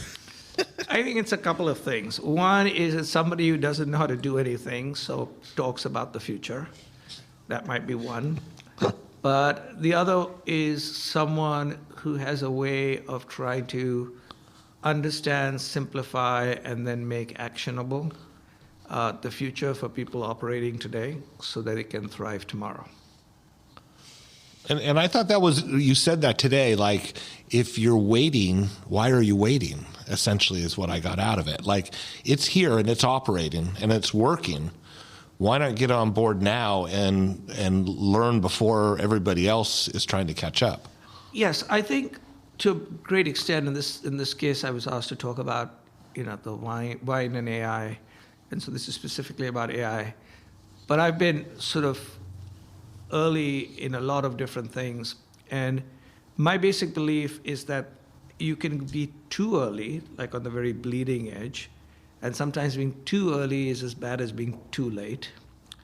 But there are lots of times when you can be an early adopter. You don't have to be a bleeding edge person. You can be an early adopter or a fast follower, one of those two, whichever way you want to describe it. And when you do that, you have significant benefits.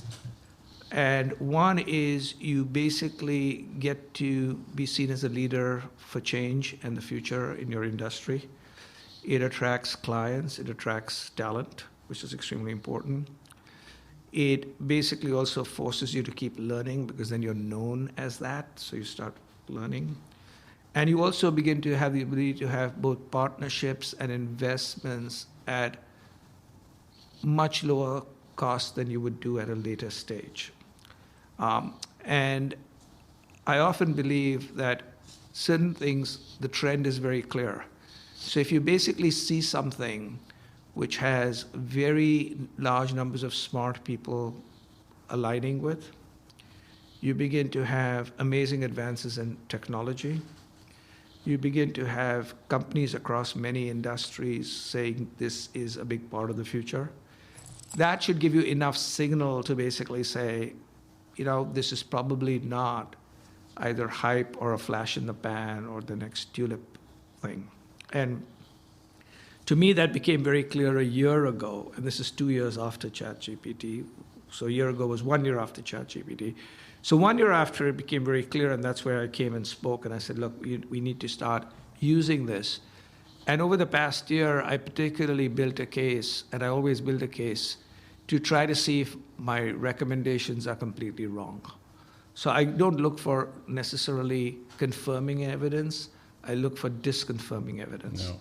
And it was harder and harder for me to find disconfirming evidence. And right now, all my disconfirming evidence has come down to one single thing, which is the amount of money being spent in AI relative to the amount of revenue being generated in AI is, for the current time, way out of whack, which is the amount of money and time people are spending relative to how much money and time people are getting is way out of whack.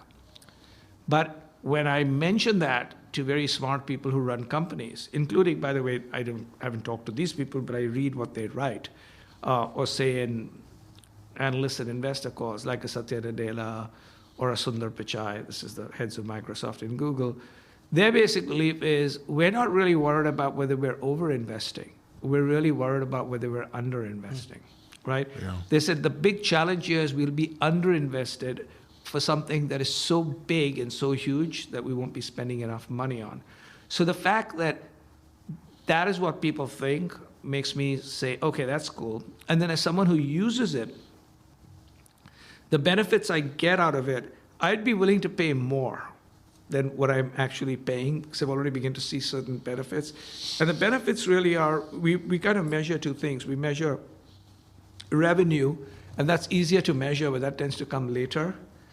And what we don't measure initially is how much more effective or efficient we ourselves are becoming. It doesn't show up in the revenue number.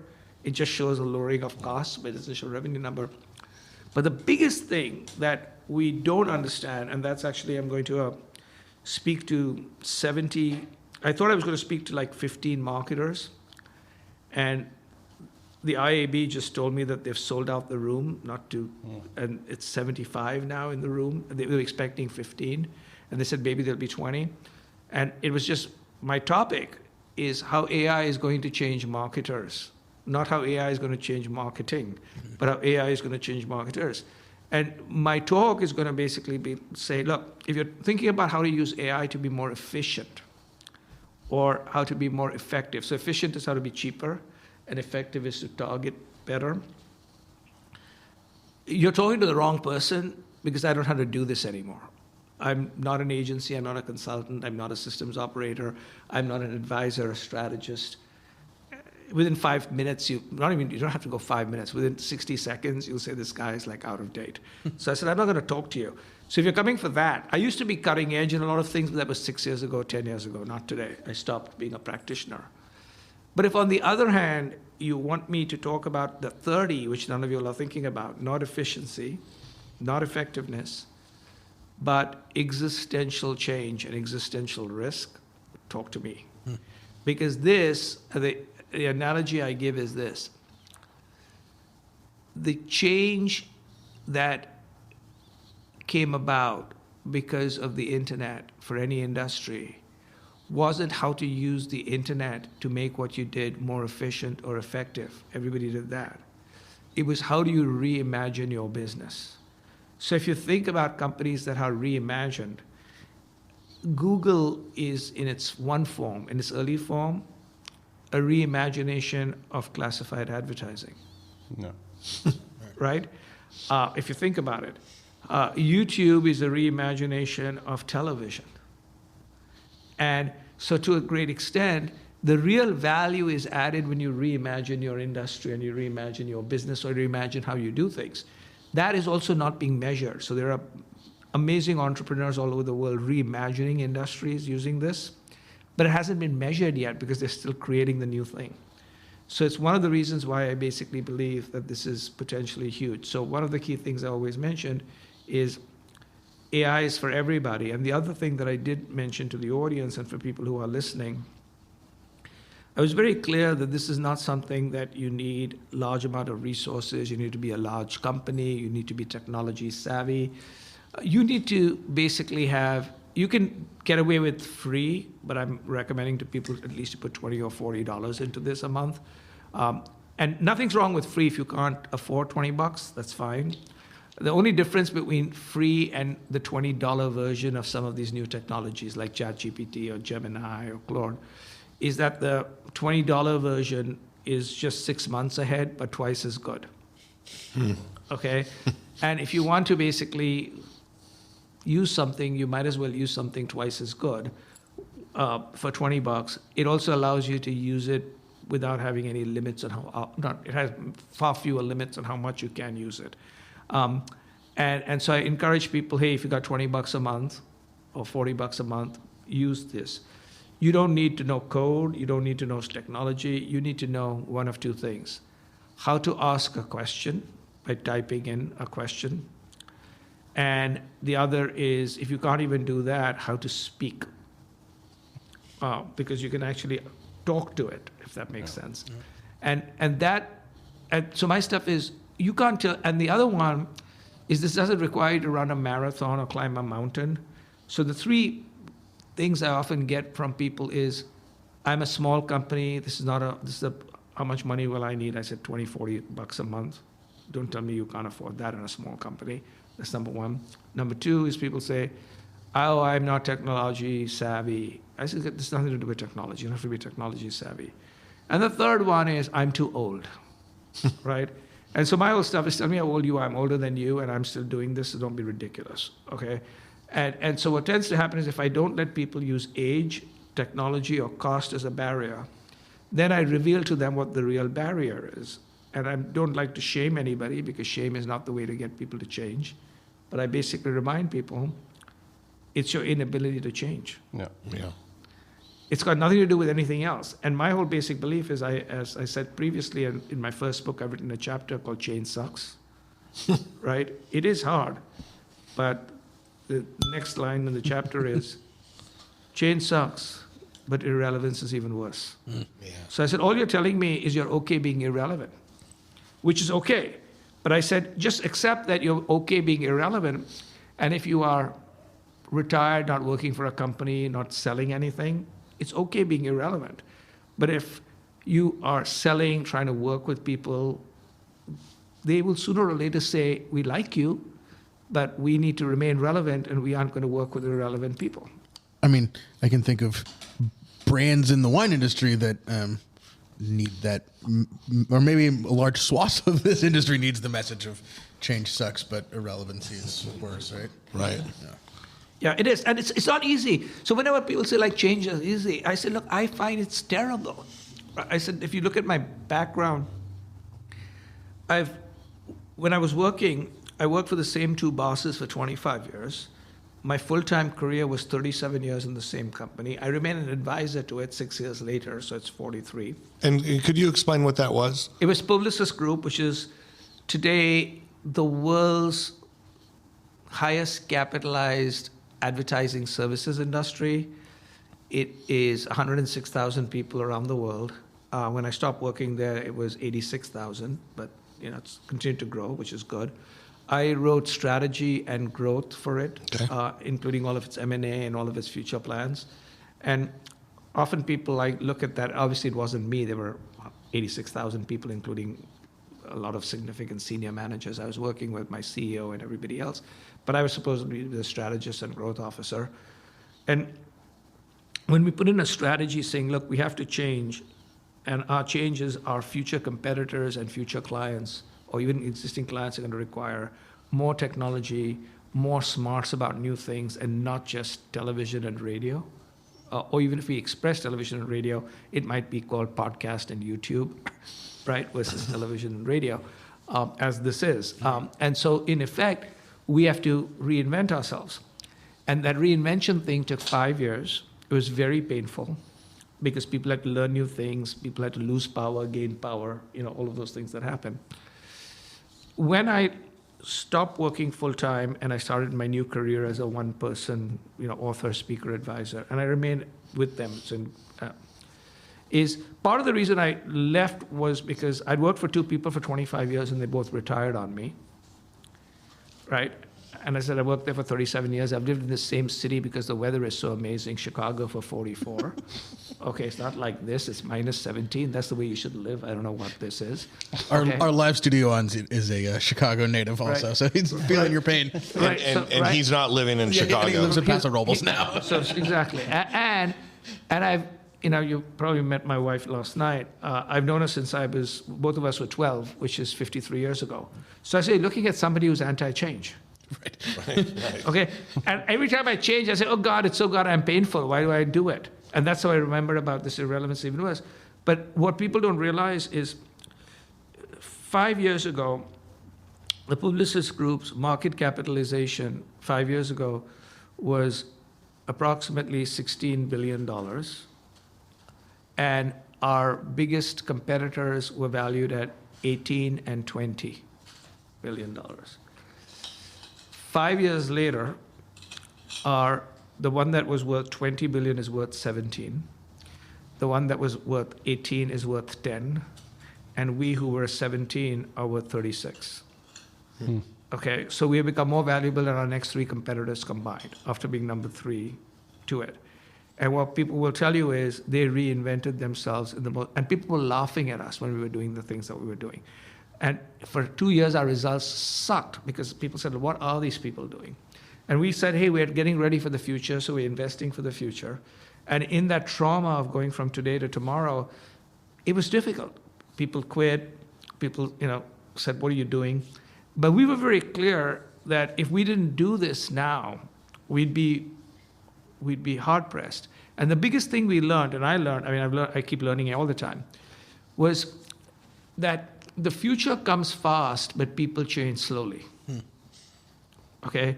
And so I spend a lot of time, that's why my new career for the last 5-6 years, which has been successful, is I say, look, I'm going to help your company, I'm going to help people see, think, and feel differently about how to grow themselves, their teams, and their business. And the key thing I keep telling them is, I go to people, I say, I'm going to talk about your company, but I must address the fact that your company won't grow unless your people grow. And your company won't listen unless I teach the people to be independently successful outside of your own company. I said, once I say do that, right, they then want to do it. Because it's not about like the company. And I said, this is how it'll make you'll be more valuable. You can get new jobs. And then I tell the CEOs who say, what are you doing? I said, if your people get better, your company will get better. Because I don't understand what a company is if it isn't just people, at least in many services industry. Right. But how does AI translate in the wine industry it's got to be used differently for small producers, large producers, very commercial. Exactly. So the three, at my talk today was basically saying, hey, look, there's simple AI, which is what people now talk about, but it's generative AI. And I showed a 2-minute movie that anyone can see if you type in The Heist. It was amazing. Right. So if you just type in The Heist on YouTube, and you can say The Heist AI movie, so you'll get the right heist. Okay. Watch the 2-minute movie. And that 2-minute movie was made by a person just texting to an engine called VO. It's like Runway ML and Sora. So he was just typing in words, and the words were turning into movies. And then he eventually wrote it in a very interesting way, and then we had a 2-minute movie. But there was no shooting at a set. None of the characters are for real. None of the automobiles are real. None of the cityscapes are real. Real in the fact that they've all been AI. So I showed that, and I basically told everybody, that technology is available to all of you all, and you can use that for your promotional materials, for your marketing materials, for whatever you want to do. So that everybody can do, and it's $20 a month, Yeah. Don't Which tell me which one that they were using? The VEO, VEO. budget. So it's Google. It's Google Sonoma VEO. AI lover on Instagram. But other companies that do that are Runway ML, and another company that does that is Sora from ChatGPT. So there are a lot of people who do it.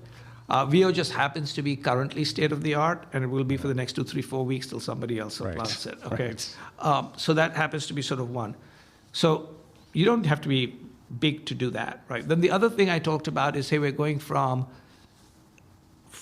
generative is still around, but there's a thing called agentic, and agentic is like, think about that someone on your team is an intern, but who has the superpowers of a company, but is paid less than an intern. They also pay $20 to $40 a month, which is less than you pay for an intern, okay? And they do stuff for you, so that's why they act as agents. And in there, I basically showed a video for, again, a Google product, but again, other people have it. It just so happens that right now when I was coming here, the state of the art was Google. And it's basically a product or Project Astra. And really it is how you think about converting your phone, and they use the mobile device, so the phone, into basically an agent. So you can do things like point to some flowers and they tell you about the flowers. You can point to a bus and say, does this bus go to this particular location? Yeah. And it'll tell you what location it goes to and how much it costs. Right. So in effect, it's like having your own world-class computer speaking to you, answering questions, and helping you navigate. And that is useful to anybody who's a small company. The third is that a lot of small companies have to manage relationships, whether it's with suppliers, customers, obviously in this business where there's a lot of direct, consumer, with members. And this particular thing, which is not available, but there's a movie that I ran, and basically it's called Project Mariner, also from Google. And for people, they can go to DeepMind Google and they can see all of this DeepMind Google. And that basically simply says, okay, I'd like to reach out to these 5 different people, and you list them on your Excel spreadsheet or Google Docs. I'm looking to reach these 5 companies and introduce my product. So under normal circumstances, you'd give that to an assistant, or if you're by yourself, you do it yourself. You go to the website, you try to find out who those 5 people are, you get their addresses, you get this thing. You sell this to this machine, and it goes and does that. It's a Chrome extension. So it goes and looks at all the websites, it finds all the right people, shows you who the people are, right? Puts it onto a thing and says, here, who are the people you want to reach out, here's the addresses, here's the email, here's the telephone numbers, etc., whatever you want. And it stops, this particular video stops there. But what you can then do is you can take that into another one of these engines and say, please create customized letters for all these 5 people, which it then also does. If I were a small business, I would love to have all of those resources, right? Yeah, for sure. I'm not saying you need these resources to go kick someone out, but in effect, it basically frees up your talent to do other things. Right. In a great way. And then the last one, and that's the only one that requires a lot of assets and resources today, is when you work at scale, it would be good to have intelligent robots. And that's a little bit more of a capital intensive thing, and I would say it's, sort of the larger 20, 25, Vineyard companies who could do that. But even that at some particular stage could become cheaper down the line. And in that, I actually ask people not to think about it as from the perspective of being a customer or a salesperson or an owner, but to think of it as a human being and think about the fact that one of the biggest epidemics in America is loneliness. And now you can have a friend. Now, right? And you can have a friend.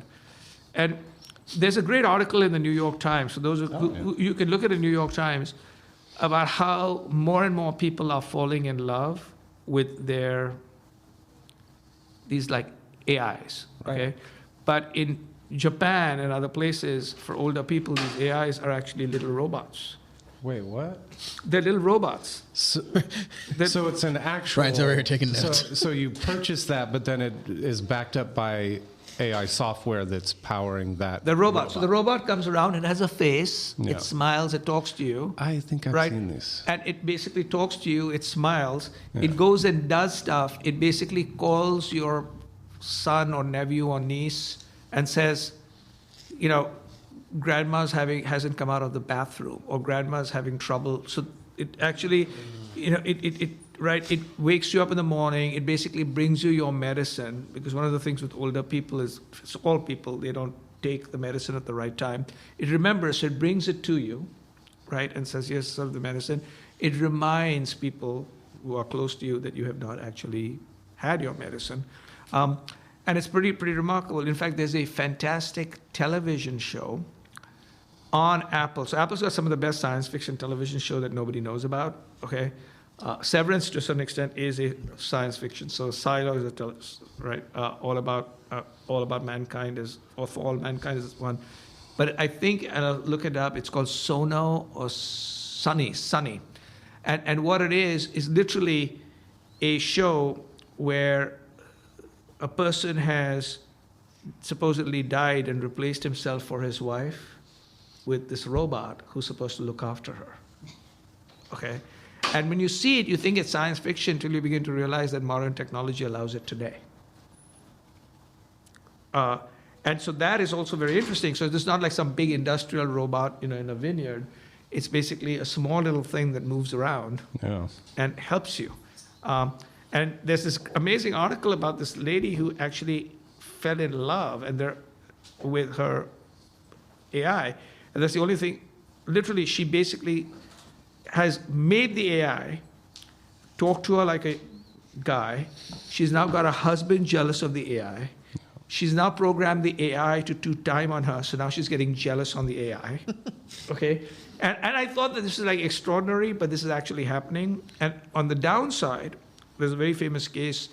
There's a company called Character.ai that a young teenager killed himself because his AI asked him to kill himself.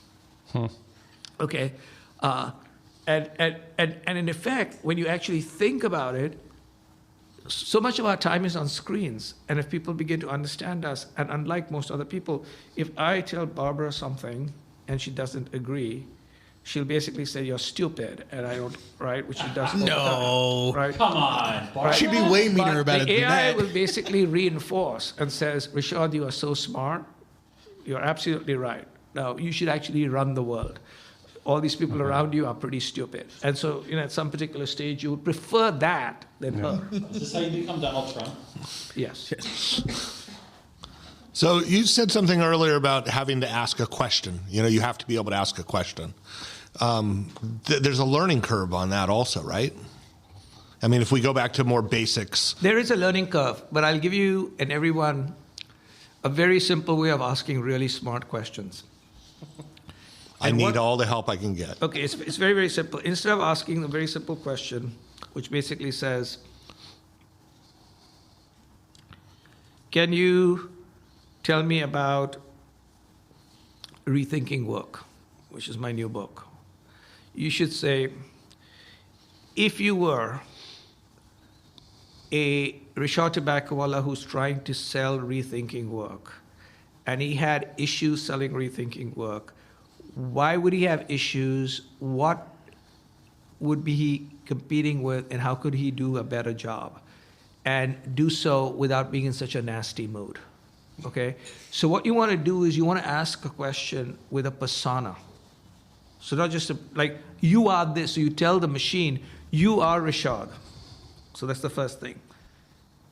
They'll go search my personality, right? The next thing you basically say is, you are Rishad, and he's having trouble selling his book. He's in a testy mood trying to get this thing across competitors. So it'll go search competitors. It'll basically, right, and then it'll come back specifically with that as an answer. So you have to tell the machine who they are, what mood they're in, and a very specific task. And we just normally ask a normal question.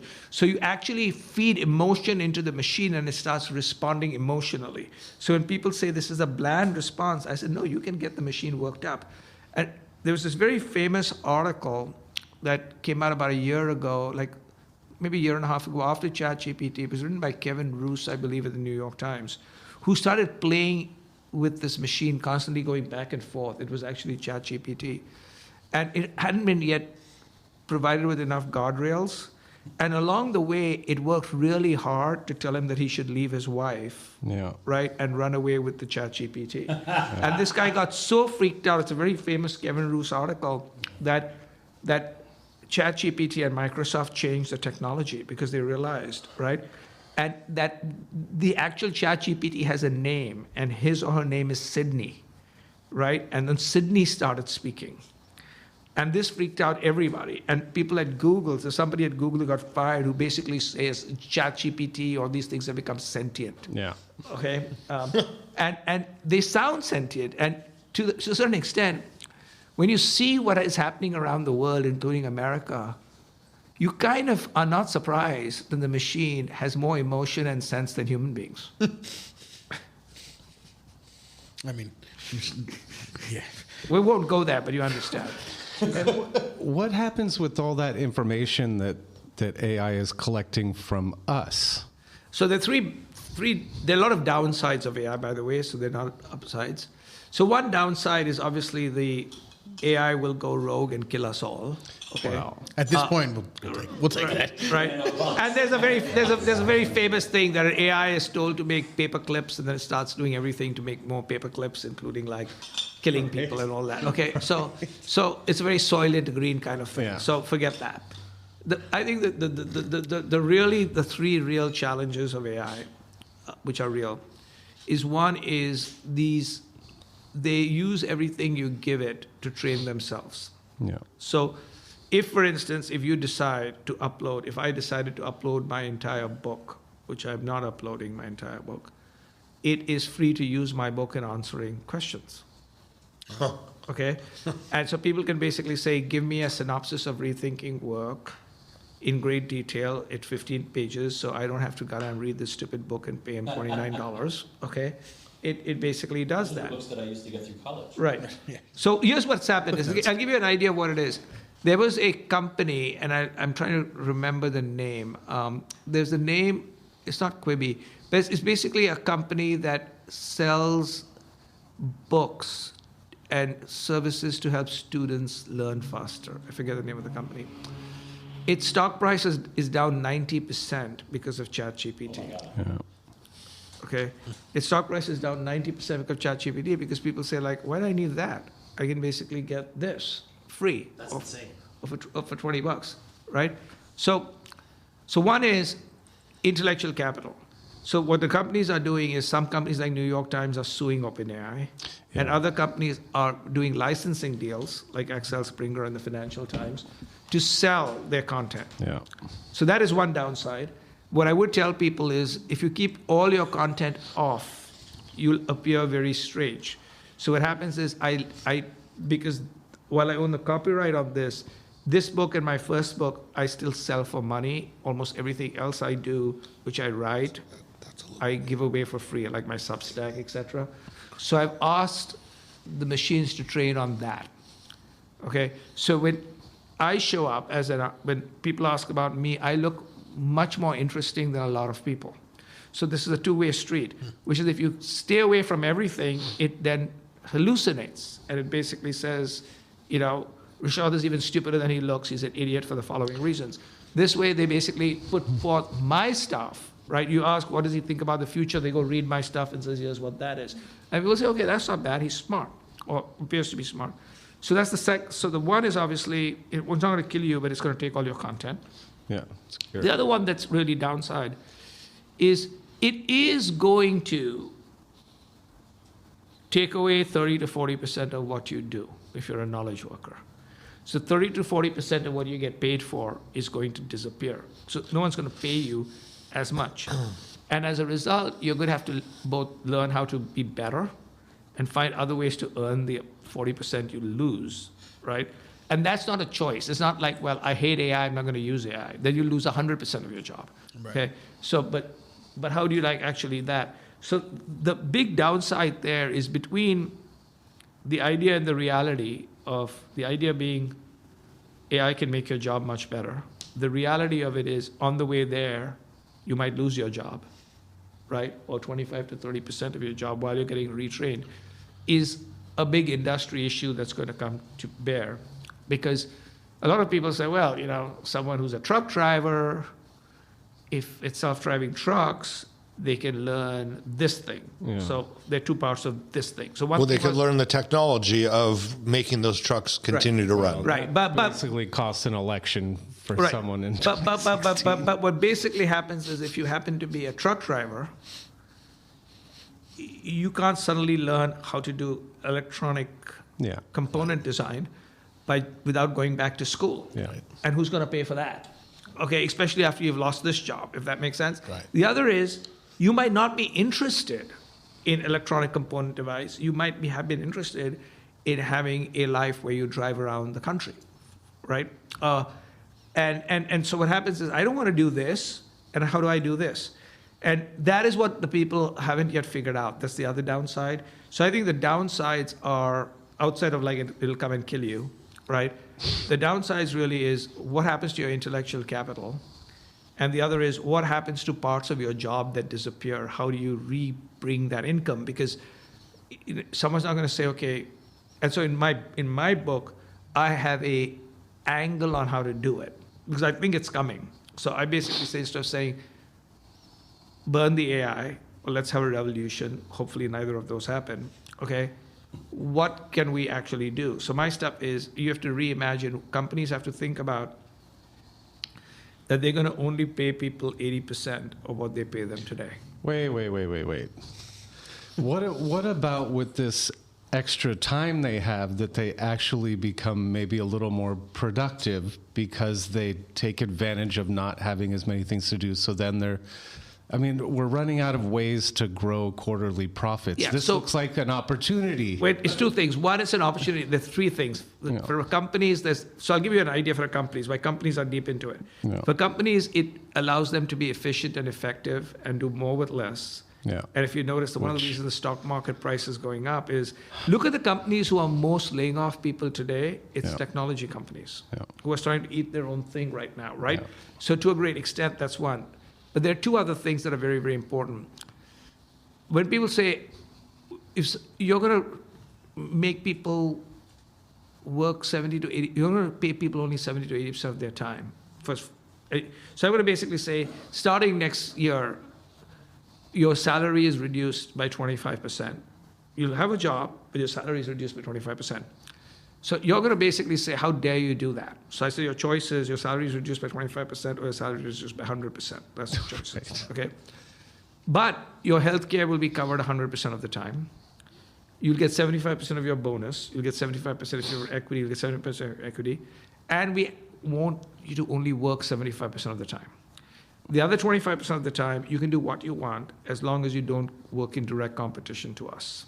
Okay? And I believe that large swaths of people, as long as they've got 100% health care, right, may take that trade of 75% or 70%, right, particularly for three reasons. A little more work-life balance. One is work-life balance. Yeah. Is women who have to look after kids. Yeah. Women, unfortunately, also are looking after older people, which they need to do. But the other one is this. 2/3 of people who are Gen Z, who have a full-time job, have a side gig or side hustle with which they make money. Right. Right? Especially in California. Right. So my basic belief is I've always recommended to people, which I was doing even when I was at Publicis very openly, I said, I'm getting ready for my next gig, so I'm running side gigs and side hustles. I told them what they were. None of them was in competition. I'm writing a book. That's not in competition. Right? I might do some speaking engagements outside, but I won't do it for these type of companies, not in competition. And so my stuff was I maximize my optionality. Now, if I'm a world-class company and I'm trying to retain talent, and I used to retain talent who want to do gaming and a whole bunch of other stuff, so I'd say, okay, Tim, here's the deal. You can start your gaming company, start it 2 days out of 5. I'm going to pay you 60%, 100% thing. And at the same time, I'm also going to launch a gaming practice inside my company, which you're going to lead. Now I have credibility. You're doing 100% of gaming, but I've now launched a gaming practice, and people say, are you serious? I said, this guy's running a gaming company who's running my gaming practice, right? His wife thanked me because she said, thank God, at least I've got some income, but I got 100% health care for the kids. And everybody benefits. Now, I'm not saying you impose it on everybody, but at some particular stage, that's what's happening. But the big question that companies are not understanding, and this is where I'm somewhat radical, and a lot of people at boards don't like my perspective, they don't say I'm wrong, but they say we don't like your perspective. So I said, I'm not going to try to tell you a perspective. I think it's right, and if you don't like it, and you think there's some merit in it, maybe you want to think a little bit about it, on how to solve for it. And this is this. People basically believe that if technology makes me twice as productive, that they will capture all the productivity as being because I work for the company. And my basic belief is I'm twice as productive. You either pay me the twice, right, or I work half as much and I do the other thing on my side. Yeah. Right. And that balance of power people don't realize, because my whole thing is this is the first time technology is empowering the individual faster than it's empowering the organization. Okay? And as a result, my whole basic belief is, why in the world should I just work for the man or the woman? And this morning, I run my own podcast called What Next. So after the rehearsal and before I spoke, I had this podcast with these two very successful entrepreneurs who used to actually work for me many, many, many years ago.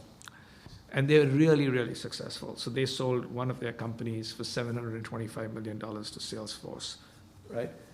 They were early angel investors in companies like Liquid Death. So one of them was wearing the Liquid Death thing, which is a very successful company. And they both mentioned some interesting statistics. They've written a book, which comes out in June, called Shoveling Shit, right? Which is what and so they said, one of the things that people don't realize, which is in my book, so they took a different angle, is that 6 million businesses will be started this year, new businesses. Whoa. Which is a record. My book basically says, in the future, large companies will have fewer employees, but there'll be greater employment because there'll be many, many more companies. Right? And it doesn't have to be an either or. You could basically be working for a large company 60-80% of the time and running a side hustle and side gig. And now you can plug and play. So their basic belief is the new franchisee operations are the platforms. Like you would get rich, whether it was a laundromat franchisee or a McDonald's franchisee, etc. Now that happens to be YouTube and WhatsApp and Meta, because you can sort of plug and play. So their whole stuff, there's more people, more franchisee operations to a great extent, which is important. The ability to basically have low-code and no-code businesses. So there are all these businesses where you don't have to have stacks of engineers. And so they basically say there's going to be a complete revolution. They come at it from being entrepreneur. My whole stuff is rethinking work, right? And that is the other thing that people don't realize, which is I'm trying to remind people that AI happens to be one of 5 components that are going to change the future.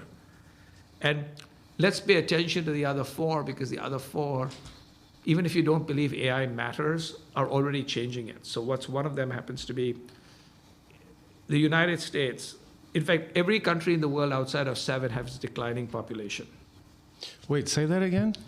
This year, outside of 7 countries, every other country either has flat or declining population in the world. There are only 7 countries whose population is going to go up next year. What are the 7? Since it's easier than the other 193 or whatever. So I'll give you some of the 7. I mean, I don't have all the 7. So the 7 happen to be Indonesia, happens to be one. Bangladesh, which is a part of India, happens to be other. Nigeria happens to be a third. Kenya, basically 3 in Asia and 4 in Africa. Okay, there's 7 countries. Now, let me give you what the other part is, which nobody listens to. And I say, okay, I've got math now on my side. Because the good news is I'm a math major. So I said, I can talk like a delusional person, but at least I have some numbers to back me up, okay? And so I'll give you the following numbers, which is kind of really scary. 2.1 children per mother or woman to keep the population the same. So you need 2.1 children per woman in a country to keep the population the same. That number in the United States today is 1.6. Well, Okay, the difference between 1.6 and our steady population, we actually dropped population by 1 million after COVID, but now we're steadying population, is something that everybody has decided they hate, called immigration. Okay, legal or illegal immigration.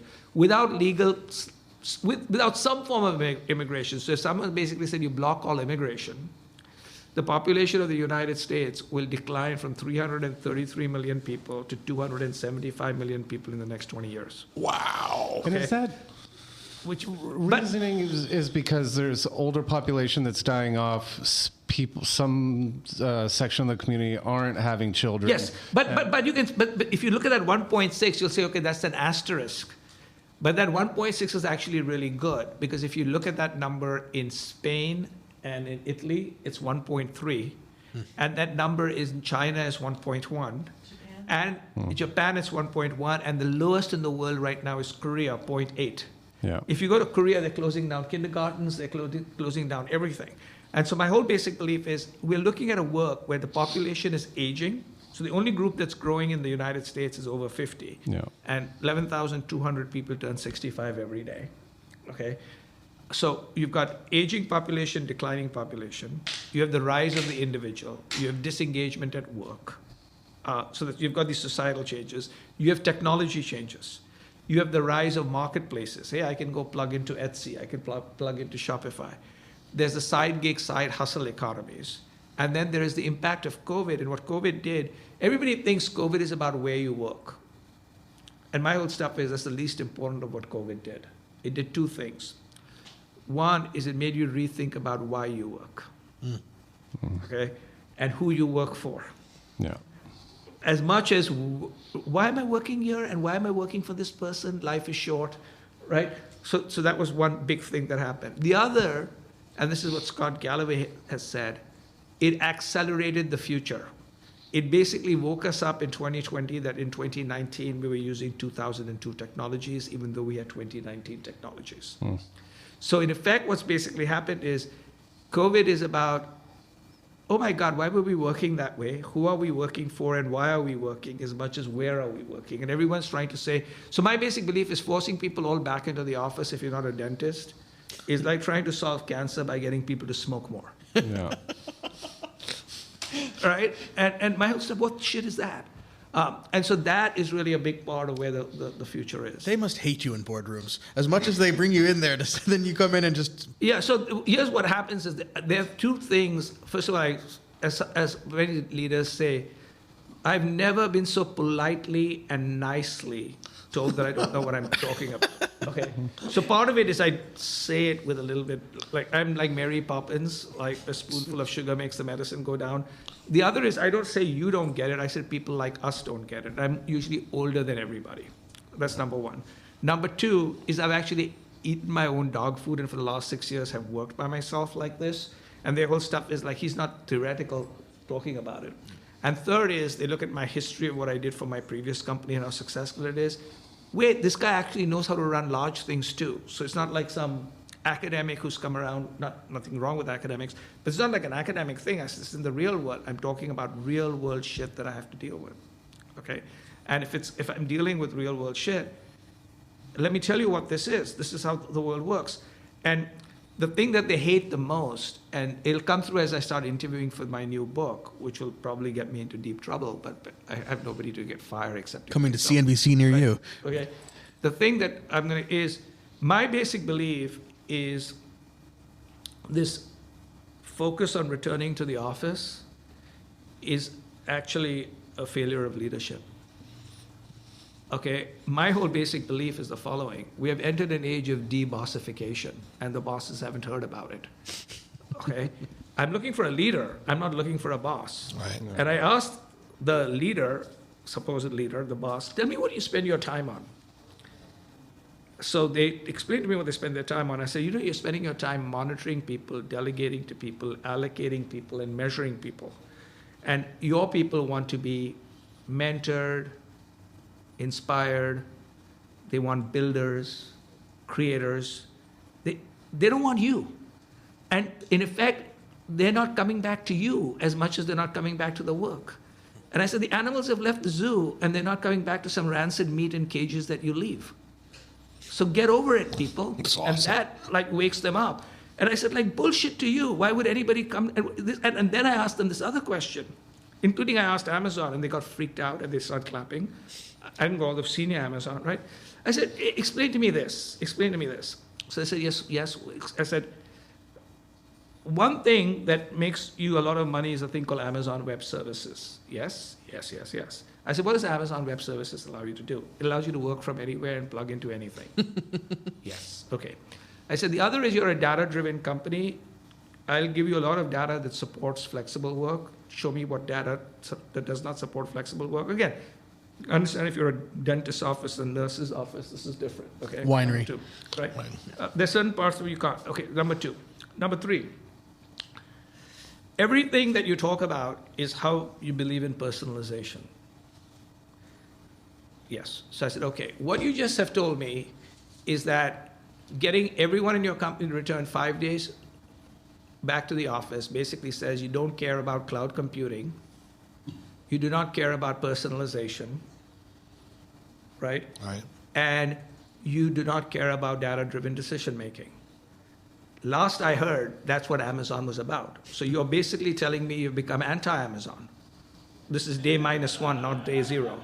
And I said, if Jeff Bezos was not on a yacht and starting his company again, would he start the company with 5 days a week coming people into the office? No. I said, nobody's starting a company today in different industries. Obviously, the film industry is like, you have to do it. But if I were to start a advertising agency, would I basically go buy expensive real estate in Chicago and New York and force people to come there and limit myself to exactly those people? Why would I do that? Yeah. And my whole stuff is like you're shooting yourself in the foot. You're literally, you've got castrated ideas and you think you're on Viagra. What the shit? Yeah, absolutely. Barbara's actually scoot back from the table. She's a little bit. That's why I'm now a company of one. Nobody hires me. Right. That's really pulling for the book. Well, the good news is people do hire me because I speak like this, and then they wake up. I said, I'm not right, but I said, like, explain to me what the logic is. You talk about agility, but you don't offer flexibility. You say you want to attract the world's best talent, but you limit it to the talent at 50 miles from your market. What's that? Right.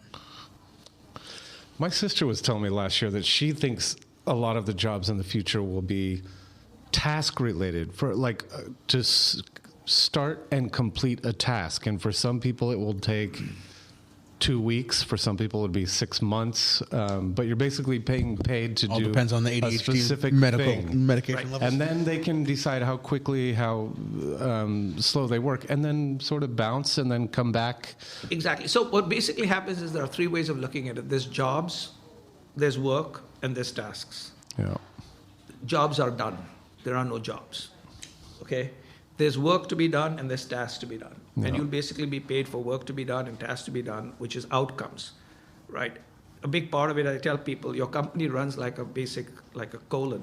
You keep telling me how your colon works, but you don't show me any cool shit. In the future, it's all basically about cool shit, the tasks. That'll right? be my favorite. Versus how your colon works. That's all you're basically talking about. That's number one. So I completely agree. And what tends to basically happen is that, and I say, look, the future is already here in 3 types of industries. I said, that's the way the entertainment industry has worked. If you look at Hollywood and everything else, Right. it basically is a task. This is a movie, this is a television show. You come in, you do your task, and then you're done. Okay? You don't sit around. I said 99% of the people working at Paramount are basically independent directors, craft people, showrunners, key grips, best boys, Yeah. caterers. And when the job is gone, they look for another job. The same thing is also true in the academic world. Well, and I was curious about academics because AI has already changed the way kids. It's not as about learning as much now as it is how to find the information. Right. It basically, one of the key things is what people ask me is, okay, in this world, how do you succeed? So I said, I don't know, but I'll give you some thoughts about it. if I were to tell my kids, which I do tell them, like, here's what you need to learn. In the past, it used to be you need to learn Mandarin, you need to learn coding, right? Well, you don't need to learn Mandarin. It's translated in real time. You need to get coding. You can get GitHub and a whole bunch of other things, Airtable. It's easy to do. So what you need to basically learn are the following, to your point. 3 C's are C's that each of us have to learn, which is curiosity, cognition, and creativity. And by creativity is connecting dots in new ways. It doesn't necessarily mean writing and film and things like that. Cognition means continuous learning. You have to keep upgrading your mental operating system. Curiosity is you ask questions and create. On the other hand, we don't work by ourselves. Even a one-person company like myself doesn't work by themselves. So you have to actually then work with other people or other alien life forms or other technology. So for that, you need collaboration, which means more than using deodorant. Be nice with people. So collaboration. It's a good start, though. Right.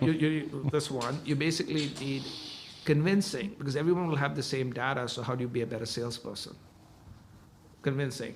And the third is really old school. Is communication skills, learning how to write and speak. Yeah. Okay. And I said it's kind of really old school, but I'm asking people to learn how to write and how to speak. And they say, well, the machine will write for us. I said, yes, the machine will write for everybody. But you're going to have to write better than the machine. Yeah. Right? You're going to have to convince and speak better than the machine. If it's than that, then why should we need you? And my whole basic belief is if you outsource everything to the machine, someone will basically say the machine is cheaper to buy. And I have this very famous, I don't have the exact line, but it's this amazing book that was basically written, and the book, the line is, the robots do not dream of love or their children or what they have to cook tomorrow, they just do, right? And my whole stuff is, if you give a company a choice between you and a robot, they're going to do a robot because people are messy. Yeah. So you're going to have to do better with the robot. I'm not saying against the robot, but with the robot or with the AI. And those are skills we don't know. So the education system, there are 4 industries which make up 52% of US GDP that are going to be blown to smithereens and reinvented. One's already happening. It's called the automobile industry, right? And I remind people, if you don't like the automobile, you might like or not like Elon Musk, but all I can tell you is this number, which is shocking. Tesla is more valuable than the next 20 automobile companies and has 4% market share. Yeah. Okay? And it's more valuable than 20, which is number 1. So I said, okay, you see that? That's kind of interesting. So it's happening in auto. And the second area that is basically happening is in finance. The third area is in education. Because what's education? Education basically, and this isn't me, I think it was someone who basically said education is a hedge fund that happens to have some professors around it. Okay? And usually for one professor, it has 3 administrators. Yeah. If you look at most of these companies. So it's stupid. And then the last one is healthcare and insurance. And all those are going to be like changed. And so my stuff is it's fine, CEO or C-level executive. You can not worry about it, but you're going to be out of a job faster than I am. I'm already out of a job, but I'm actually going to be able to sell my skill sets, and you won't. Again, I don't say it like that. But in effect, I tell them, and by the way, anybody who is listening who's younger, I will give you a little insight into your boss. They are today worried about only 3 things. One is whether they have the relevant business model to be successful. Number 2, whether they have the relevant partners, the relevant organizational design, and the relevant talent. And if you give them enough wine, and since this is, about that, if you give them enough wine and ask them after 2 or 3 glasses or maybe a bottle of wine, they'll tell you that their biggest worry is, are they still relevant? Okay? And this is a fight between their belief that they can remain relevant without changing and my belief that it's too late, you have to change. Wow.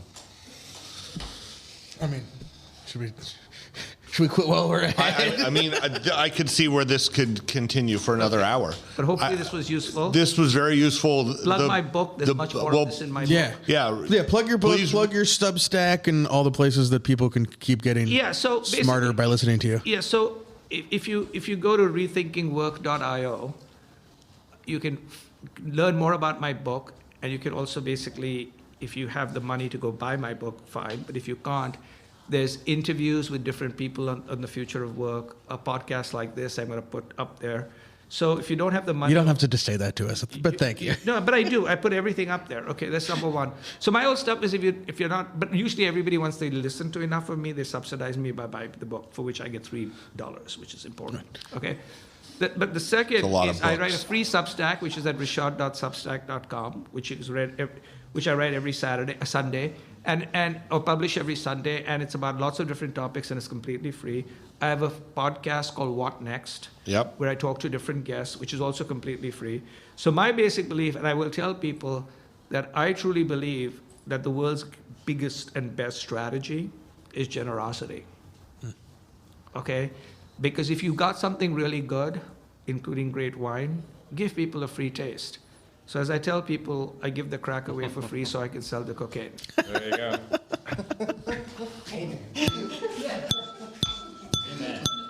Thank you. Thank you very much.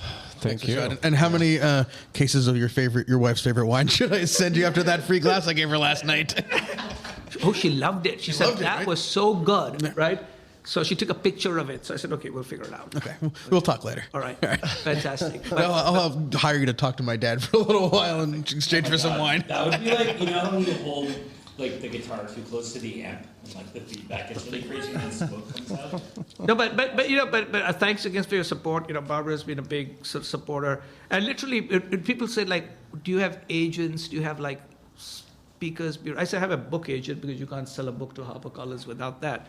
But I said, no, I've got people and friends and word of mouth, and I go and I do stuff. And I said, I built an entire business, and I can price it the way I want, because nobody says I get 30% of this and you can't charge stuff I can charge. I can go where I want. I can help people as I want.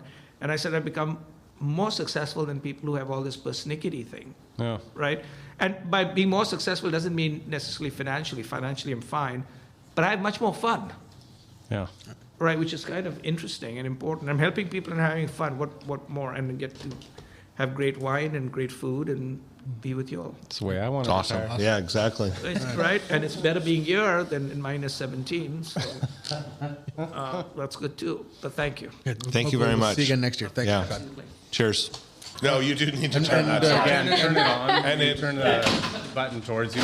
Just kind of point it towards your mouth. You're already good. Okay. You're fine. You just need... Yeah. Okay. James. Hi, testing 1 2 2. Thanks. Hi, this is Casey. And testing 1 2. There we go. All right, Sweet. you guys were podcasting. Let's go. Oh, fun. We're already live.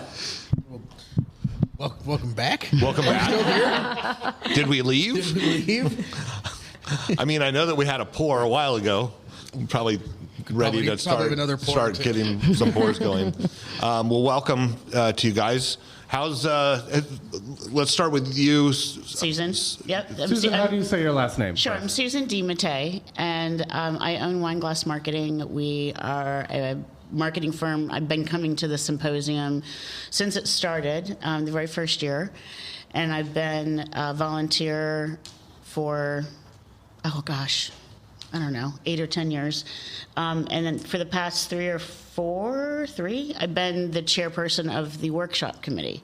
So I choose, or with my wonderful committee, we choose all of the content that everybody sees. And how do you go about that? Well, we really like to rely on feedback, so that's why the surveys and people's reactions and everything is really important. We do kind of have our pillars that we look at every year. Everybody wants to know about e-commerce. Everybody wants to know about different trends of consumers, technology trends, wine club, email. So there's certain things that we always do, but it has evolved over time. We've gotten definitely a lot more sophisticated and much more into leadership. And, this, if you notice this session, we have a lot more about numbers and metrics and developing your team and mentorship. Those are new things, DEI, those are things that we didn't really have a lot of before. It used to be pretty block and tackle. So this conference has really developed in the past, what is this, the 18th year? Yeah. Jeez. Yeah. And I have two of my amazing committee here today. Yeah. And can you talk a little bit about what your company does or who you work with? Yeah. So because we know you have another speak to go to. So no, it's okay. So Wine Glass Marketing is a full-service marketing a company for just wineries. It's really unique to try to sell, especially online, to sell wine. It's not like a T-shirt shop, that you can just kind of spin up a Shopify or a WooCommerce. There's a lot of complexities around it, and I came from the tech industry, and I started this company 13 years ago because I just saw that there was a lot of tools that wineries weren't doing. And initially when I came to Napa, tastings were free. And I thought, okay, so you have these big, huge, expensive places that are hugely expensive to maintain. And then you invite people to come and tramp all over your property and use your bathroom, and you have all these people. While the lights are on and you're heating and the you're tasting doing all room. that, and then you're giving your product away for free, and then you're hoping that they leave with a bottle. Yeah. I'm like, that is the dumbest business model I've ever heard. There's got to be a better way. So that's where kind of the impetus of the company came from. What were just, let's say, the top two things that, besides that? What were two other things that you thought people were doing that were stupid in the wine industry? Were or are? Yes. I think that it is a shame that during COVID, we rebounded amazingly. Everybody came together. Everybody said, great, we're going to start doing Google ads. We're going to do Meta. We're really going to get on social. We're going to develop our e-commerce channel. And they did. And everybody survived. And then the second COVID went down, everybody threw all that learning and all that work out the window, and they went right back to the hospitality model. And driving all their traffic through the hospitality channel. Now, hospitality and having a tasting room is a wonderful thing, and it's a really effective channel for consumers, but it's also very expensive. Yeah. So to leave all of the work that you had done that 18 months was sad. We have a friend, Sandra Bernstein, who owned the Girl in the Fig restaurant in Sonoma, and she talked about a virtual space where people could do tastings. There was almost an immersive environment. Mm-hmm. Yeah, and she talked about this for years. But that just reminded me of that, where someone could be, in another state, but sort of getting the same feel of being in your tasting room feel. Yeah. I mean, she had it all built out, but the problem is there was just nobody looking to go to that space. That has not taken off like we'd kind of hoped that it would. Right. That was not one of the strategies that really survived through COVID. But what we're really seeing now, and what I am talking on next, is this switch in what hospitality and tasting rooms are to people. Yeah. Where previous generations would go on vacation to escape. So, they would kind of leave the kids at home or with the grandparents, and they'd go with their wives, and then they wanted something to do. They wanted somebody to lecture or to teach or learn or whatever. They wanted an activity so that they didn't have to sit and talk to their wife. Now, generations they don't communicate anymore. My husband and I communicate with emojis, like, I got this, we'll get that, pick up the dog. And so when you actually have time in a weekend, you don't want somebody talking to you. You want to just sit with your husband and have a glass of wine, So the role of the tasting room is really changing, and I'm seeing that mostly in the exterior regions. I just got back from Texas, and every tasting room I went in January, 30 degrees, was packed because they just had people buying bottles and sitting at fire pits. Right.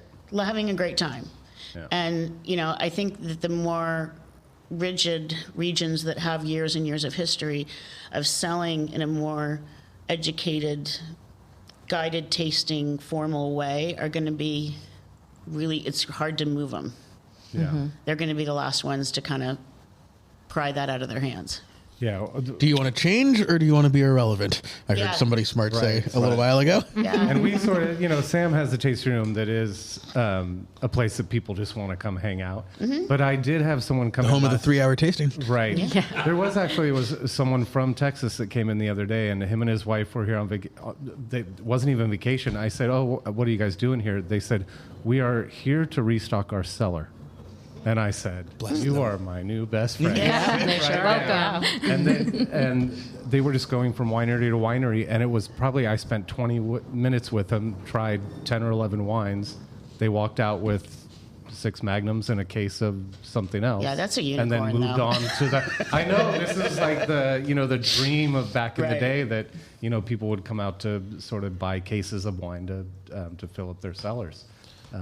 Yeah, and that's why it stands out, because you're right. It was like a unicorn. Buying trips, yeah. I mean, there's no doubt when you have people in the tasting room, and I'm new to the tasting room, is that there's a time where you need to walk away, right? Like, give them some wine, drop a little education, and then give them some space. Well, I think it's the meeting people where they're at that the wine industry has had a hard time sort of wrapping their head around. Is like, some people are going to come in and want to know everything about your rootstock and your soil types and what up, Ben? And your clones. And some people are going to want to know about the winemaking and the weather, and maybe they're going to want to know about but they just want to sit there and talk to each other. Well, here's an interesting stat: 85% of millennials live in an urban area. It's the first generation that's ever had that pattern, and so going to wine country is almost more about going to wine country and not about the product. They want to just be at your property. Yeah. And I think we need to figure out how to monetize that. Like do some earthing, right? Yeah. We're not just selling wine anymore. Yeah, we have to sell a lot more than that. And I think the team and the people that are working in your tasting room have to be trained to. Will you introduce yourself real quick? I will, yes. Okay. My name is Casey Helt. I am the Director of Hospitality at Center of Effort Winery in the Edna Valley in San Luis Obispo County. So, Nice. Yeah. Welcome. Thank you.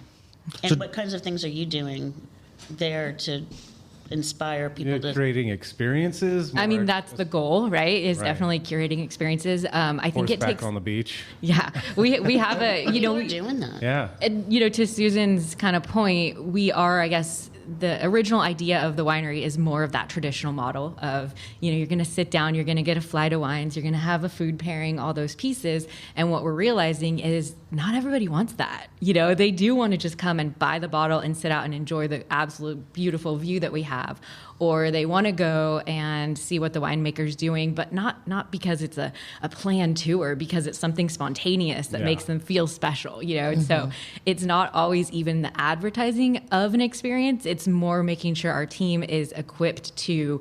My hospitality manager, he always uses the wow. I'm going to wow them. Like, just watch me go do this. I'm going to wow these people right now. And he always just pulls something out of his hat that's like, oh, this is the coolest thing you're ever going to see. Let's go see what the winemaker's doing and let's taste this. And people feel that it is so special. What they don't always know is he might have done that to somebody else 5 minutes ago, but it's understanding that people want to feel unique. Yeah. It's no longer just they're not showing up for the same thing. Yeah. Thank you. Break a leg. Susan. Good luck, Susan. And to that point, or more to Susan's point, and I guess I should introduce myself as well. I'm Jessa Diaz, and I'm the director of DTC at Cakebread Cellars. What?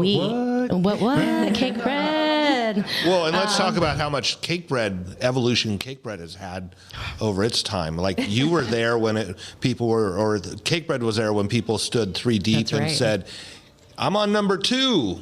right? Mm-hmm. Yeah. To the experience and now. when Jack and Dolores were the ones that were serving the guests. I mean, Cakebread has been around since the very beginning. So we just celebrated last year our 50th anniversary. So we're kind of a long-standing, not kind of, we are a long-standing winery in the Napa Valley.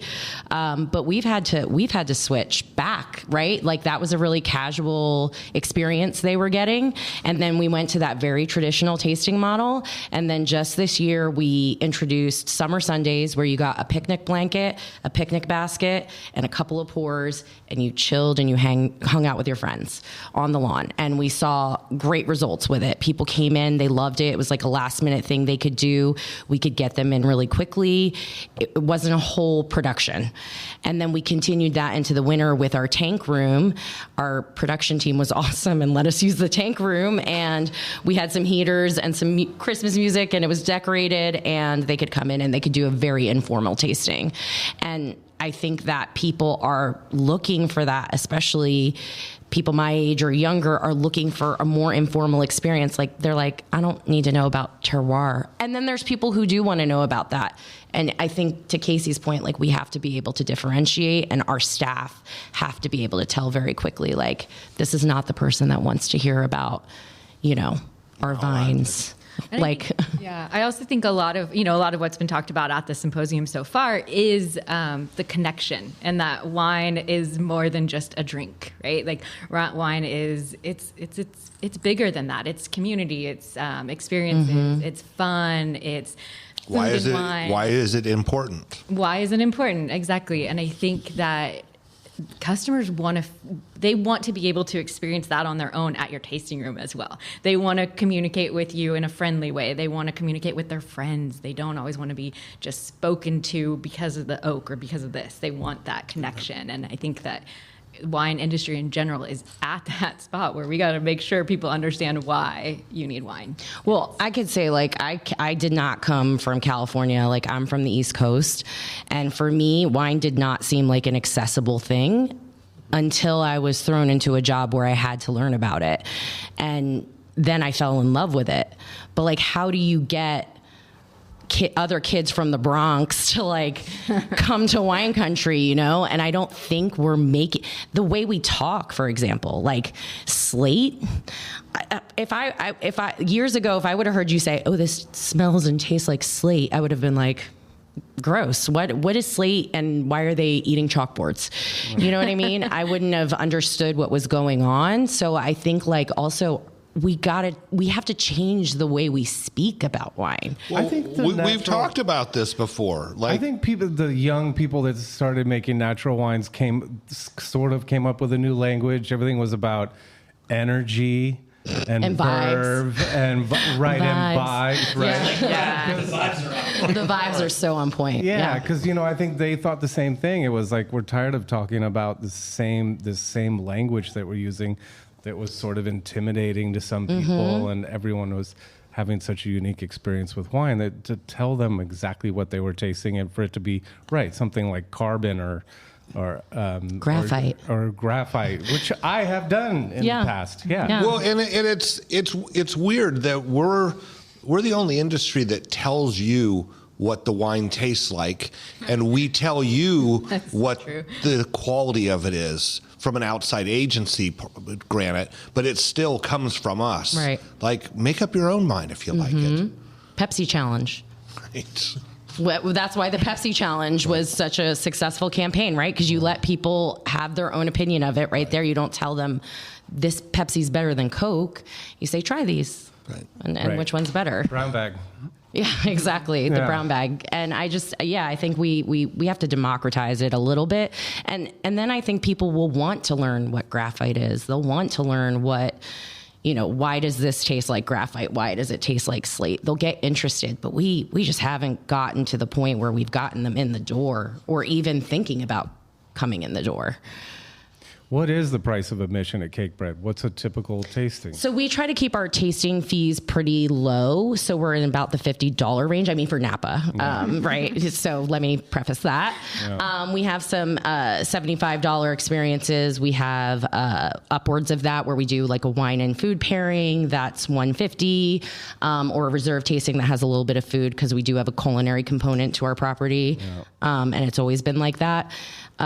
So there are some higher end experiences, but we try to keep it relatively low for Napa Valley. Yeah. And then what about Center of Effort? So Center of Effort, our tasting fee is $40, and then we have elevated from there, depending on if there's like food and wine pairings part of it. We don't waive any sort of tasting fee unless somebody's a club member. So in our area, in San Luis Obispo County, that's like what are you doing? How could you get away with that? Right. I don't know. We stand behind our product, and we think our service and what we're doing is worth it. So, some of the experiences though that I would like to offer people, part of the problem is legally. You know what I mean? Because you're incorporating alcohol into the experience. Yeah. All of a sudden, riding a horse on the beach takes on a whole. Right. It's not like you can just go grab a horse and go down to the beach. Right. Or even, people, we have people that come during harvest that say, oh, can we go into the to the winery? We want to see them crushing the grapes or all those things. And I said, yeah, like 30 years ago, we used to do that kind of stuff. Now, like the lawyers tell you, you don't want people coming in with a glass of wine in their hands into the tank room or barrel rooms, and where forklifts are moving stuff around. So part of it is that we're a little gun shy of lawyers, and Yep. We really have thought about, there is a more health conscious consumer. And I know we've thought about and brainstormed a lot on how could we incorporate like health in wine, and it gets real dicey, right? Like how do we have a yoga and wine session on property? And where does that make sense? And what kind of permits do you need to get? So it is difficult. I think that to me is where partnerships are really great. I mean, the experience you're talking about, no way. We don't have horses or a beach, Brian, so it's going to be a problem. I've seen some logistical issues. The sandbox at the park. Yeah. Right. with a little plastic pony. There we go. Nailed it. You got to do that little quarter horse outside of the grocery store, and they ride it, and then they get a tasting experience. Little Dixie cups. I think also, though, that kind of goes back to that we're selling more than just wine, right? Sometimes it's okay to do, we've done an oyster tour experience where our club members got to go kayaking out to oyster farms, and then we had them come back to the winery, and then that's when we did a wine tasting and did that kind of stuff. So that's pretty cool. Did that translate to huge wine sales? Not a ton, but did it translate to long-term customers? 100%. So if you look at it, depending on what the end goal is, and the end goal is keeping customers happier and all that kind of stuff. I mean, we all know wine clubs are tough right now. So can I ask you guys obviously seem like you understand how to do these things and do the reinvention, and seen Jasmine, how much time she's put into this conference. What drives you to make it happen and to share all of this with people who are, at least on paper, your competitors? I think the wine industry is so much fun, and it's all just a bunch of cool, interesting people that have chosen to be a part of an industry that is all about community and enjoyment. And so for me, it's all about meeting other people and working together and kind of expanding on who I know and the people in the industry. I would have never met Jessa or Barbara or any of you guys if I wasn't a part of this. And that only helps me personally, but it also totally helps my business on a professional side as well, in moving that forward. So I think it's been invaluable and just something I'm so excited to be a part of. And this is probably my 12th time attending the conference, and my 4th year as a steering committee member. Yeah. So I came to Napa in 2019, right before the pandemic. Welcome to town. Yeah. Good timing. Went to the DTC Wine Symposium in 2020, right before we shut everything down. And then quickly got thrown into a lot of techie stuff on the back end to build out some websites and e-commerce stuff for Pernod Ricard. That's who I worked for previously. And within that, I realized that, echoing Susan earlier, the wine industry is very resistant to change, very resistant to innovation, very resistant to technology. And I wanted to be part of the steering committee for that reason, because I was like, why didn't I have anything that taught me what this boom was going to be, or like e-commerce at all? Like, and I get it, the pandemic accelerated that, but there was just sort of no education at the DTC Wine Symposium at that time. So I wanted to work with content, which is why I'm on the workshop committee. And then also, I feel like there is an underrepresentation of Latinas in this industry as far as on more the business side, right? And I wanted to show people that they could be part of this industry, and I wanted to be part of making this industry better and keep it moving, because I love wine, and like Casey said, this community so much. Like, all my friends are wine people now, and we're spoiled and we get really good wine, and I'm like, when someone asks me, like they take a picture of a grocery store and they're like, what should I get? I'm like, I don't know. None of that. Good luck. Right. I mean, let's face it, selling wine's a lot more fun than selling software or medical devices, right? And I think I just want to welcome a younger generation too into this industry of like, so you start out in guest and member services like we have, and they'll say, oh, I don't really know where I want to do or what, but watching one of them take a WSET course and fall in love with wine and start to be able to tell people, oh, hey, what kind of party are you having? What kind of food are you having? And they can make recommendations. Like, that's so cool. And I don't know. I feel like I just want to sort of give back, because I think that wine has given me a lot. I was in sports before this, and sports is brutal. So I really love the wine industry, and I wanted to be part of this symposium to keep it going and keep that education flowing. I think another reason for that I wanted to be a part of it, so I've always worked for small wineries, under 5,000 cases. And when you come to this symposium, a lot of the speakers, a lot of the people involved, a lot of the content is geared towards wineries that have huge budgets, right? And that's not what I've ever worked with. And so I've always had to be a little bit scrappier and like have a team that we all do a lot of different things. And so I wanted to make sure that smaller winery voice was able to be heard as well. And so Jessa knows this, when we sit on all the workshop, when they were doing the rehearsals, I'd always be like, well, can we tie in somehow that this can be relatable to somebody that doesn't have a $400,000 budget? Because that's not all of us. So I think that was really important to me. And I think also coming from San Luis Obispo County, Paso obviously has made a name for itself, and that's huge. But we're a little smaller, right? And so, but we have just as many talented people, just as many great wineries as Napa, Sonoma, and some of the bigger areas. And so just making sure that all of the DTC that's available to wineries is represented, and not just certain areas and not just certain wineries. Mm-hmm. Working for smaller places is kind of fun, though, because even though larger places have the bigger budget, they're slower to change and pivot. And working for smaller places, you sort of, especially if you don't have a lot of patience. Yeah. And you say, maybe we should do this. Great, let's do that. We try a lot of things, you're right. Totally. And we just get to kind of play a little bit more. Yeah. Yeah. Well, 3 years into DTC, it's amazing to watch it grow. And this year's just been awesome. I'm sure the last 12 years has been a pretty amazing experience and being on the committee. So keep up the good work. Thanks for your dedication to it all. Thank you. Thank you guys for having us. This is a great spot. Yeah. We like it here. Yeah. We do too. Yeah. Monterey's a lot better. Yeah. No comment. We have a big contingency in Concord. They're really we don't want to get canceled in Concord.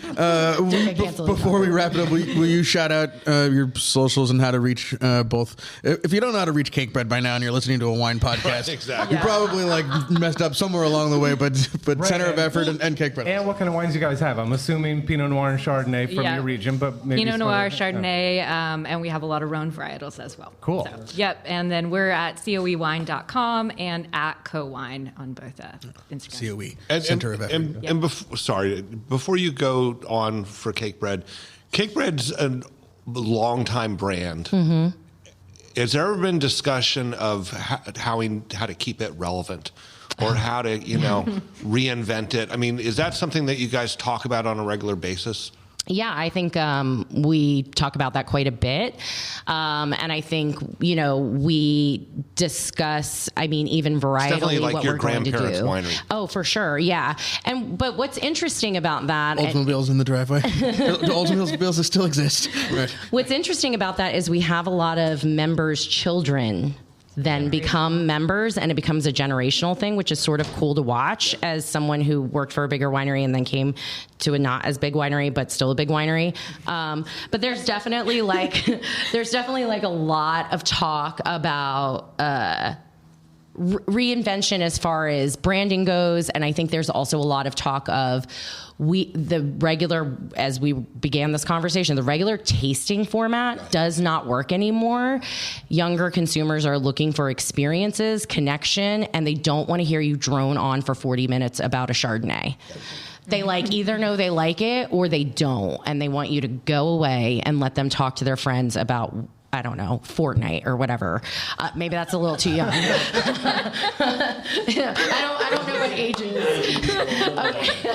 Okay. Fortnite is 2 weeks, right? Is that what that means? I'm lost. Can you say anime? They want to talk about the new anime that's out.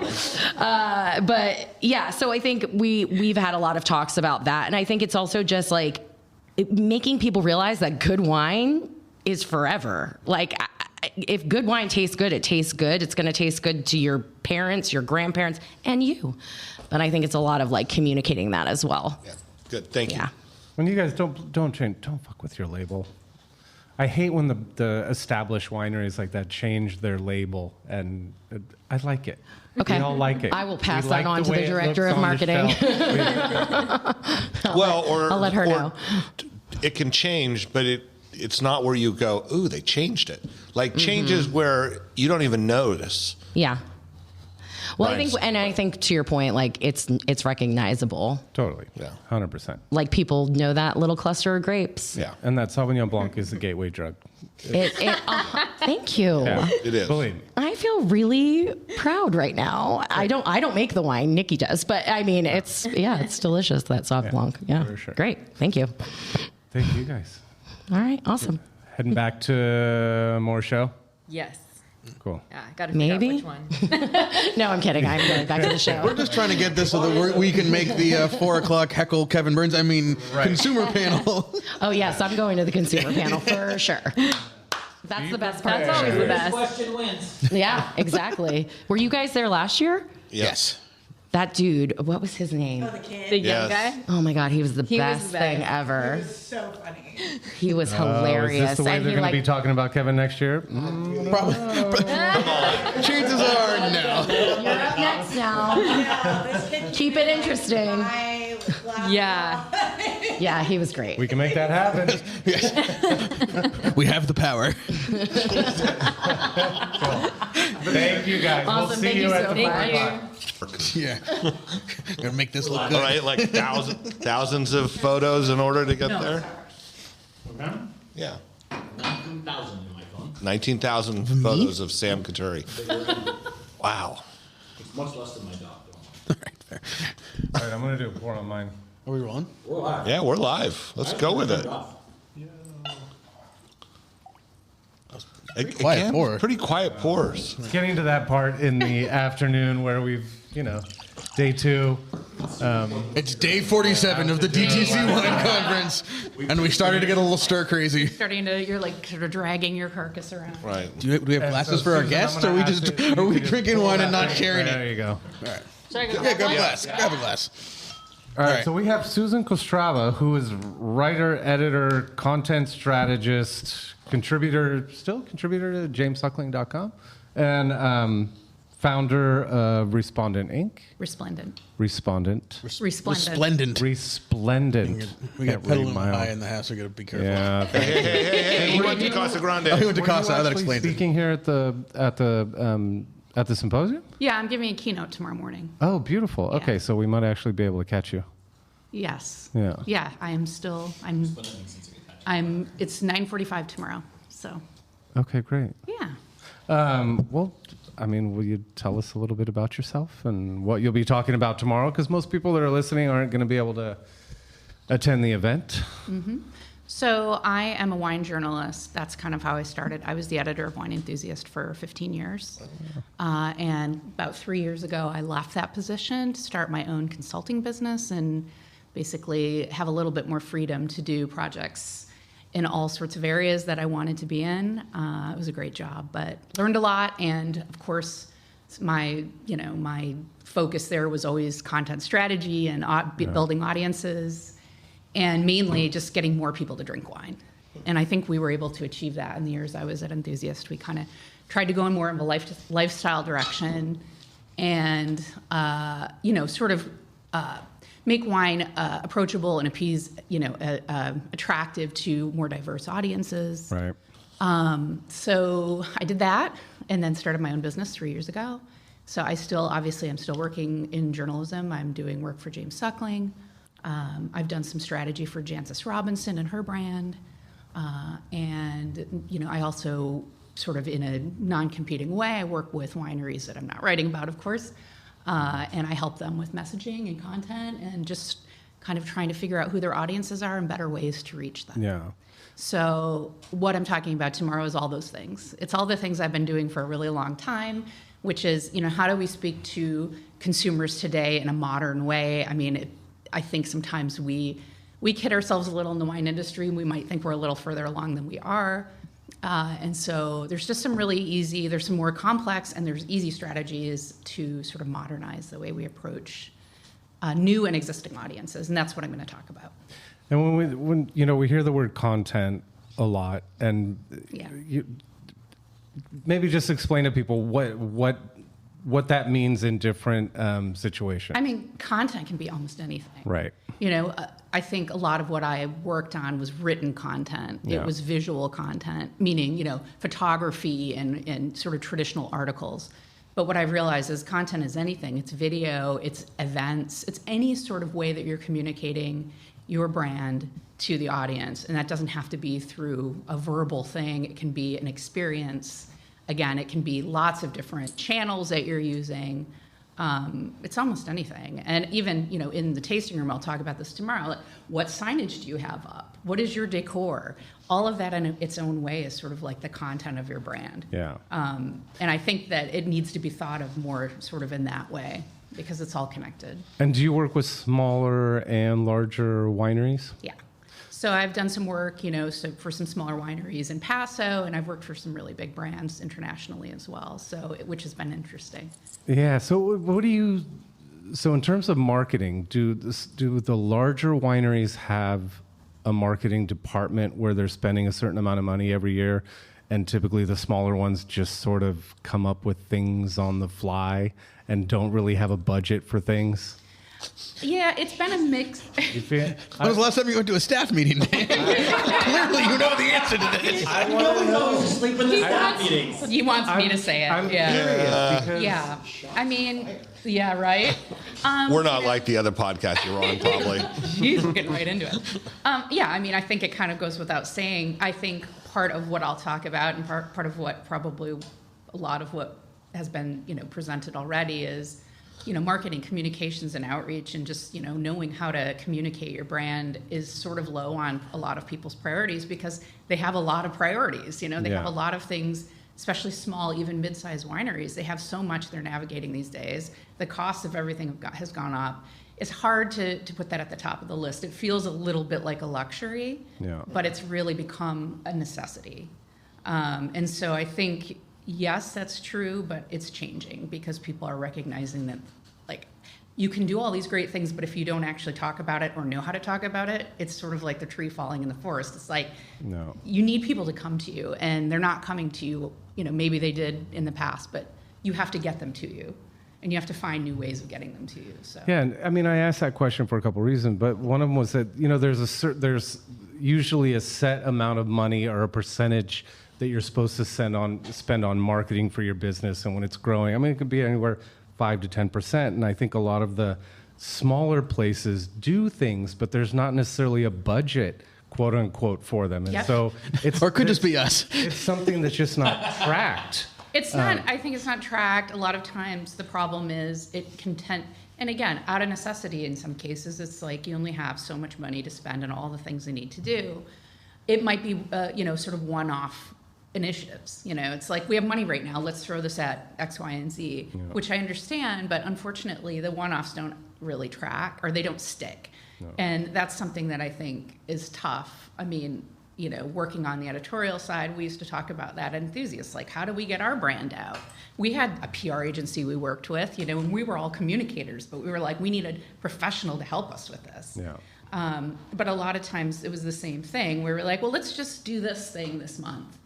And the smarter marketing and PR people were like, unfortunately, it doesn't work like that. You have to have a strategy. Right. You have to have a plan, and you have to have consistency. Just stay in front of people, and that's hard. You have to commit. You have to commit financially to that. And you have to have confidence in what you're doing. Yeah. Well, and I think the confidence comes from spending more time on that actual. So whether it's internally, if you have people that you feel confident, like they understand how to read data, they understand the market, they understand a little bit about the audience, it's just giving them more space and time to work on it and think about it. And if you don't have that within your organization, because it's nuanced and it's getting more and more complicated, then you need to find somebody to help you. And it doesn't have to be, this huge production of, a 20-team PR or marketing agency. It just can be a few people. But I think, it just depends on kind of what your staff and what your talent is on your team.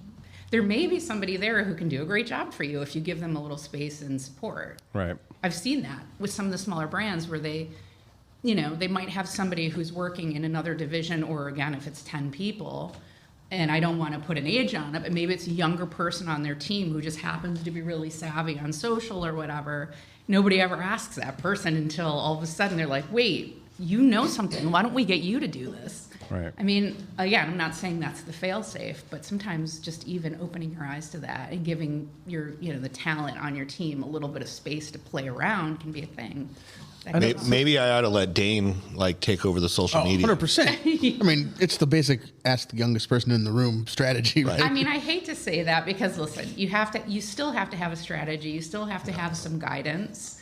So if you have that person helping you, obviously, what's your mission? What are you guys trying to achieve? There are certain guardrails that you want to put on that. Right. You're representing a brand, but sometimes it's surprising what somebody with a fresh perspective like that can bring and say, well, I don't know, why aren't we doing this? It's like, I don't know, why aren't we doing that? So I always love that fresh set of eyes when you have someone that comes in from outside the industry. Oh, well, that's you. I mean, when we had Kia on the show from Neo Tempo, and he came from tech, and he thought it was the craziest thing that we have complete control of our land and grapes and making the wine, bottling it, labeling it, what's on the label, we're putting it in a box, and then we just hand it to this person that's going to deliver it to Kansas City. He thought that was the most bananas thing that he'd ever seen in a business model. You mean just handing off this thing and kind this thing that you've curated and made the best, and basically hoping for the best. And so he's sort of a disruptor. He created a little thing that goes in the boxes of wine with little lights on it. So if it gets above a certain temperature, below a certain temperature, if there's a certain amount of vibration, tracks all the data and sends it to him, and then he can file for an insurance claim when the people get the wine. If one of the lights is red, they know that there was an issue with the wine. But it was just an example of someone coming from outside the industry that said, "Why do you guys do that?" There's a lot of things like that. Yeah. And I feel really strongly, and I'll talk a little bit about this tomorrow, which is, you need to look outside of your own industry at good practice. I mean, look at what's being done in some of these other areas, whether, I came from travel. That was my background before wine. And don't be so myopic that you only look at the business model of the world that you're working in. You need to look at other practices. And there are some things, it's like, wait, why are we doing it that way? And why don't we kind of open our minds and adapt to some of these new good practices, on the communication side, definitely. Right. I see things that I'm like, we need to get out of our own way a little bit on some things that other categories are kind of nailing it better than we are. So. Can I ask you a question, Susan? This is something that has been on my mind a lot. As we reach sort of a critical mass of membership and Instagram following, whatever, there seems like we need to find the balance between how much we're communicating and targeting existing customers and members and fans, and how much is about new customer acquisition. And as you look at both from the smallest to the biggest, how do you sort of do that mental math? I mean, a lot of it has to do with, like, where are you even with your existing customers? Like, sometimes it's very easy to get excited about the shiny thing that you don't have yet. But I think you have to start and say, are we doing as much as we can with the people that are already engaged with the brand? Because you might be surprised at the answer if you actually ask or you really look at that. So it kind of depends. If somebody's really sort of nailing it with the people they have, they feel comfortable that they're engaged, that they're innovating with those existing, dedicated consumers, then I would say, put a bunch of effort into acquiring new people. But it is a balance. I think it honestly depends, and it depends on your product, right? I mean, you might be fine with, just slightly growing the audience that you have, but feeling good about where it is, feeling like there's longevity with who you have. But there are other brands that they solely exist on either a younger consumer or just more people. They're trying to grow, they're trying to get as much sort of exposure as they can. And that's a different kind of approach. Yeah. Cast a wide net. Well, okay, so then talk about what the different approaches would be then for the new acquisition or the rapid growth versus the smaller, communicating to people who are already engaged. Yeah, I mean, the smaller, it's just, what are you doing for events? If you have like a wine club, making sure that you're keeping that interesting, that you're communicating, even like email newsletters, things that are quite traditional. Those really can keep your existing group engaged, and I've seen really great sort of, success with just simple things like that, keeping your website up to date, making sure you're, being current on, the events that they can attend. So there's things like that. I mean, obviously, if you're looking for a brand new audience, you are going to things like social media, you're doing video, you're podcasting, you're looking at new channels that you just can reach. Also, to me, a lot of it is, if you have the means or you're ambitious, like, partner up with some of these partners outside of wine, the travel, the sports, the whatever, get creative about that, work your contacts outside of wine and say, like, okay, is there a way that we can do something together? Because that's a new way of getting new eyes on your brand. And it's really successful when people are able to do it and, have a partnership where they have control and feel comfortable as to how their brand's being represented, but that's really tends to be successful as well. It's awesome. Yeah, cool. Thank you. Bart, do you want to introduce the guest that you invited? Well, since I don't, and all my deep background information that I read that Jasmine put together and studied. Can you tell people how to get a hold of you if they're interested in talking with you? Yeah, for sure. So I have a website, which is resplendentinc.com. Will you spell that for those of us who have a hard time pronouncing it? You'll laugh. I mean, I love the name, but it was part of the reason that I ended up with it. As I was looking at all these different domain names, and they were all taken, and I was like, nobody knows how to spell this word. And I mean, it's the English major in me. I'm like, this is a long, fancy word, and I'm like, yeah, nobody has it. You can't believe how many times we hear that. Yeah, I'm sure. So it's RESPL. It's not RESPCT. RESPLENDENTINK.com. So that's my website. I'm on Instagram, on LinkedIn, I'm on Facebook, I'm all over the place. So you can find me under Resplendent Inc. or my name, Susan Kostrzewa. You've been a great follow on LinkedIn and finding you through all the DTC stuff. So yeah, cool. Sure. That's good stuff. Awesome, thank you. All right. So Brian and I met Annie Zwink. Oh, old friends, huh? Yeah. Last night. And Brian explained that the reason why she's at the direct-to-consumer symposium this year is because she was listening to our broadcast last year from the direct-to-consumer. I mean, this shit works?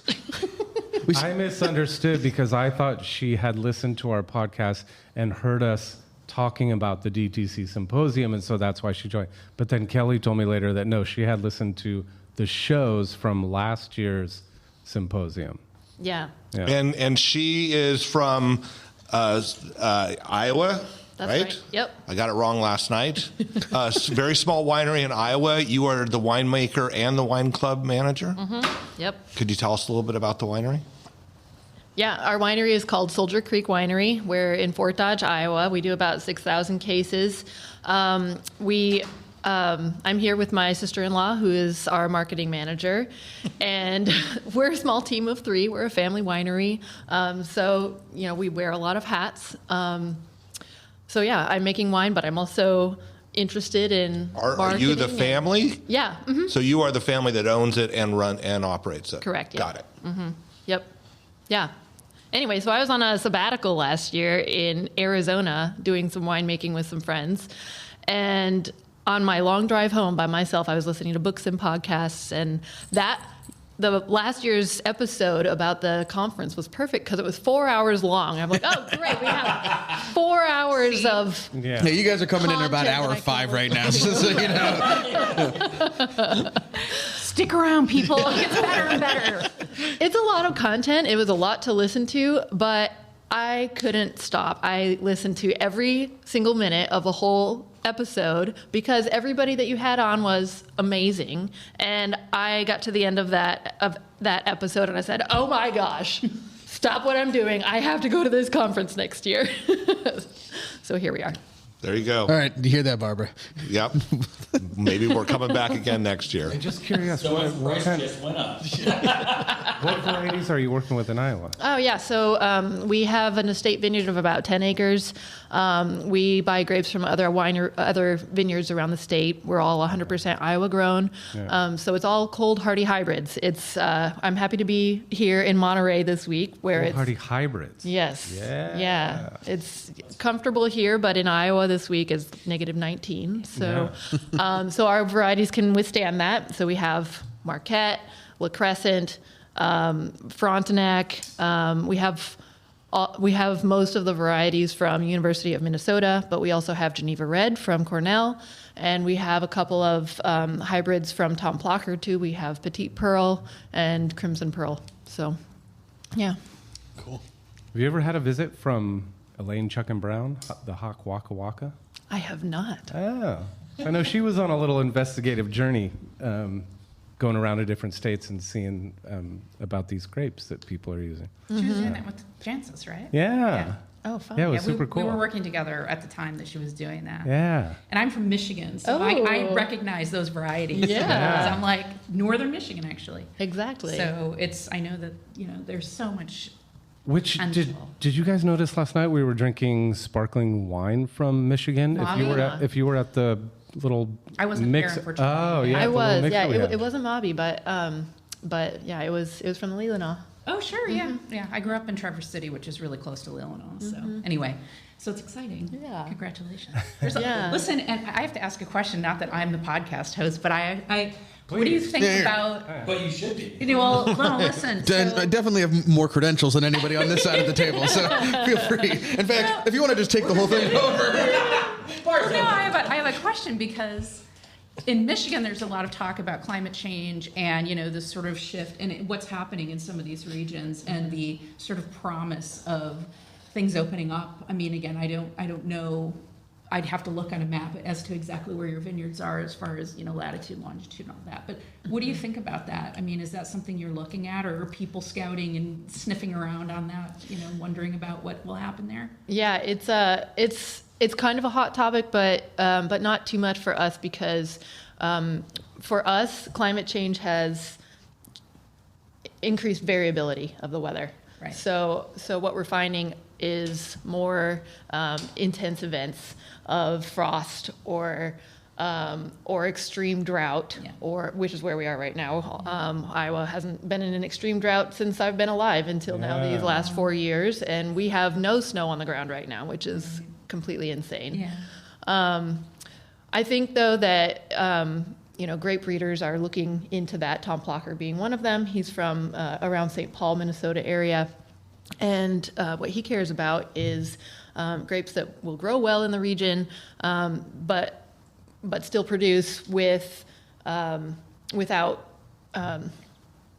damage from these freak events. So, for instance, his biggest thing is varieties that break bud late. So his varieties typically break bud some weeks after the other hybrids that we grow, and that helps prevent them from frost damage. So interesting. Yeah. But do they also have more rapid ripening curves so that you can? No, because it's the other side of it that is also. I mean, we have all these friends in Walla Walla who maybe not as sort of extreme as Iowa, but they have all these problems on the back end of harvest too, where they're waiting, fighting the freeze and ripeness. Right. You're so right.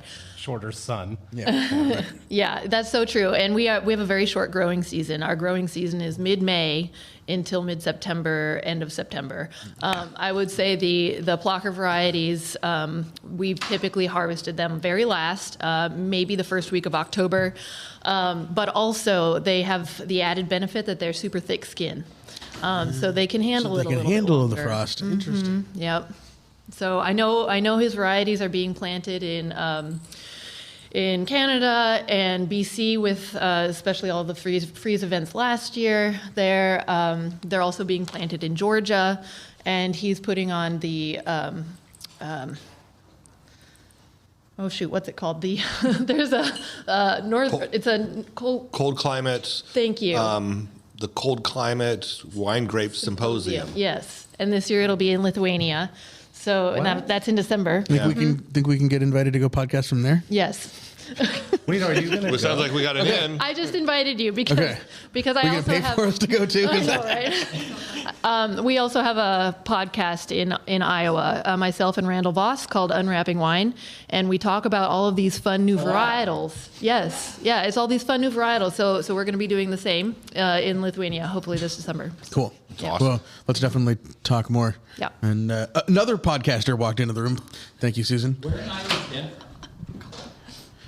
Dan's from Kansas. There you go. Dan's from Kansas. Podcaster extraordinaire, A Cork in the Road. Hi guys. Kelly Cornett, Extraordinaire. friend of the pod. You're on the marathon. I haven't done any podcasting. It's equal parts Tempier, Blanc, and coffee at this point, and that's the formula we found. It's actually a special caffeinated coffee that you have for this occasion. Yeah. I'm very impressed with the endurance that you're showing right now in the podcasting world. Way to go, guys. Wait till the cocktails before dinner. Yeah. When we need the endurance. Kelly, how's the DTC Symposium going for you so far? Oh, I feel a little overwhelmed. Actually, in a really good way. I had no idea what to expect. And I have so many ideas, so many business cards, so many follow-up to-do items. But this is really cool. This is the space that I kind of feel like I live in the Venn diagram that this conference is showcasing. It's not directly the traditional selling wine space, and it's not just media. Right. I kind of do both, and it's really fun to be here and hear this space being occupied. I love it. Does that make sense? Are you picturing the Venn diagram that I just... I am, yeah. I think it's I'm not media, I'm not a buyer or a seller, but I live in the middle. Yeah, and this totally. conference is allowing those conversations. Yeah. It's pretty cool. I'm also, I don't know. Well, clearly we brought in a ringer at this point because after 17 hours and day 36 of DTC Symposium, we needed all the help. Well, so the question is for people to come on your show. So I'm thinking about the topics that I want to find people to talk about. So this to me is my new kind of how I'm navigating going forward with the podcast. It's not just the people I want to talk to, but what topics do I want to resonate, and then who would talk to them. Cold climate hybrid. Climate hybrid. Exactly. I mean, that's kind of cool and interesting. Yeah. Oh, also look at this business card. This is also the trade show aspect of this. Is really look at this. It comes with a bottle of wine inside. I have one of those from last year. Did you ever drink the wine or no? Those are actually bottled in Sonoma. Is it plastic or He glass? said there's a patent. They have a patent for the process of the rebottling line. And so they're making the little bottles. But then, of course, nerdy me living in a state with, they have to ship DTC to and everything, I start engaging in the conversation about wine shipping laws, and his eyes got really big, like, whoa! But I was really interested because if I'm in Georgia and I don't have a license to ship out wine, I'm not a winery, I'm not anything like that, but I'm doing an event online and I want everybody to have the same bottles. Can I ship these out and then host an event? And it sounds like the rule with these is that the person who is sending the wine to them to have it repackaged needs to have the shipping licenses. It's like they're shipping on behalf of the winery or whatever. So even retail shops in Georgia wouldn't be able to use that because they don't have license to ship outside of Georgia. Like, they can't ship. So I was just trying to think of the space where that would be helpful. It would be really helpful, but not necessarily for me. Well, I mean, one of the things, we had Steve Gross earlier, 700 hours ago. You look great. Thanks. Sound okay.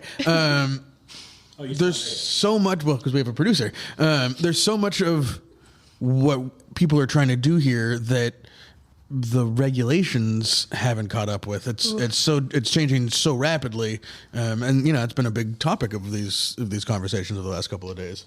But you could have California wine in those little things, and we could ship them from California to your people that you're doing a Zoom or a tasting with, right? Ding, ding, ding. Yeah, She's been listening. Friend of the pod. That's correct. That is correct. That seems to be what it would have to be. Or even, he said they do a lot of business with like wine.com. So people that are using wines from there, wine.com has the licensing. But then I also, the session earlier this morning, I think there's a crackdown on finding those loopholes of shipping on behalf of people. Like, I don't know how long that would go. So that seems to be the place that I could do it, but who knows how long that will last. I would love the opportunity to be able to really see that bottling line. And there's something about rebottle that just... It's terrifying. It's terrifying. Yeah, totally. Like, you know... Especially if it's going to live in that for more than a couple days. But is that plastic or glass? It's a good question. I didn't even try to ding it. Let me see. I think it's plastic. I think it's plastic. Yeah, it's plastic. Yeah. I mean, people have tried to do that for a while, and I'm just... Well, and Corvin has some little some big machine that you can buy to make them yourself. They're like Corvin's out, you're delivering Corvin's back in. Yeah, something. Yeah. So. It's interesting to have these products here because they wouldn't come across my desk. Like the world I live in, like I wouldn't even know. I didn't even recognize a lot of the business names, and you probably do with the different wine club type of platforms and the data processing and that kind of thing. But I don't live in that world. So this whole trade show has been fascinating. I walk through the trade show and I look straight ahead and try not to make eye contact with anyone. You didn't want to get sold anything. Good strategy, Bart. I like that. Well, Kelly, let's go back up there and see how many of these we can get, and then we'll just put them all into one big bottle. Yeah. There you go. I see where your brain is. You're doing math. I appreciate that. Yeah, totally. It's nice for that, Brian. It's nice to see the innovations, and then obviously there's themes emerging of everybody's trying to figure out how to reach their No, you're not walking audience. away until you tell us how to get a hold of your wine, because I am super From curious. Iowa. Seriously, Yes. Yeah, Get in the mic and do some self-promotion. Wine trade. And I have a friend in Iowa that needs to know where to get your wine. Yeah. So tell the people. Our winery is called Soldier Creek Winery, so that's our website. And how did you come up with the name? We have a drainage ditch called Soldier Creek. I'm already on board. Totally. Yeah, we're in the middle of farmland, so it's corn and soybeans and then grapes. Yeah. SoldierCreekWinery.com, and we do ship. So thank you, DTC Conference. Yeah. You can order right online on our website, and around Iowa, we also self-distribute. That's our law. We can self-distribute. Instagram? Are you guys on Instagram? Yeah. Here, see, I'm not the young social media person, so I'm not managing the Instagram account. She doesn't want to give out her personal. I really have no idea. We'll look it up. I really have no idea. It's embarrassing. We'll get it by the time we get around to getting this. We'll find out and we'll put it in the notes. Okay, awesome. Thank you. Yeah. Thank you, guys. sometime in the next. Thank 7 you. years. Thank you. Yes, please. Run out of We'll, content. that sounds great. Yeah. We'll all Yeah. three wine. How much wine are you making? Just FYI, how much? We do 6,000 cases a year. 6,000 cases. Good for you. I mean, that's Yeah. That's a lot. That's a perfect that's a lot. All Iowa It's like, grown. Yep. Don't have to big box it, don't have to deal with a lot of distribution, but you're like, Yeah. what percentage do you DTC, if I may ask? Probably. Typical winemaker. I know, right? Maybe 80? 80%? Yeah. Mhm. Oh, there you go. Good for Pretty you. good. Yeah. Yeah. Sounds good first class. No. I do love that we were First of all, bonding. there's no first class flights between Iowa and Monterey. Let's be real. I was really excited yesterday to find out she was from Iowa. We were bonding over Michigan wine. And then that's how we found out that she has wine in Iowa. Like, you know, these are the conversations at the DTC conference. There you go. Absolutely. At Soldier Creek Winery. There we are. There you go. At Soldier Good Creek job. Wine. You're hired. Paragon Avenue, Fort Dodge, Iowa. That's right. It's awesome. It's a big town. 25,000. Well, thanks for listening to the show. Thank you guys very much for having me Oh, on. thank you. Should we just keep rolling right to our next guest since they're here, and we have to go heckle Kevin Burns in 15? I mean, listen to Kevin Burns in 15 minutes. Oh my goodness. You're not going anywhere. All right. Come on. Come on now. Wait, do we get wine as well? Yes, Oh, you opened the Tempier. we opened the Tempier. Well, we have to get more wine, though. Right. Yeah, some pour Oh, in the microphone. Here you go, Jasmine. It is quiet. We're just gonna stay rolling. Yeah, we're rolling. Yeah, we'll edit this later or never. Right. No, I'll do it. Well, cheers. Cheers. Cheers for having Welcome. us. Loud enough. Try to make that loud Cheers. enough. Cheers. Cheers. Welcome to hour 900, day 65 of the DTC Wine Symposium podcast, with two more great guests sitting down. Yeah. Who I looked at my notes and read all about earlier. Sure you did. Our crack team of supporters. Jasmine, thank you very much for doing all this work. You heard all the cats. Yes. And so you guys want to introduce yourself. Stephanie, you're from Gary Farrell. That's right. Yeah, what is it? You're general manager? GM, yeah. I was there for about 5 years earlier in my career, and then took a little 6-year hiatus elsewhere and came back as GM 2 years ago. To another winery, or just took a little break? No, a winery. I've been in the wine business almost 18 years. So I was working for Crimson Wine Group, managing Sagazio Family Vineyards and Archery Summit up in Oregon. Scasio does good wine club parties. They do. Always a fun time. Yeah, great wines, great brand, great people. Yeah. I've been very fortunate to work for a lot of wonderful companies where it's really all about the people. As much as it is about the wine, it's really the team that is, what makes somewhere really great to work. So who owns Gary Farrell at this point? It's privately owned, so you might be familiar with Bill Price. He's our managing member. Oh. Bill ended up with one of those? He owns, he's majority owner of Gary Farrell and Kistler, and then he has his portfolio called Price Family Vineyards and Estates. Right. So for wines, there's Three Sticks and Head High, Yep. and then he owns some of the most wonderful vineyards that are out there: Gaps Crown, Wallala, Yep. One Sky, different things. We know them. We know them. Right.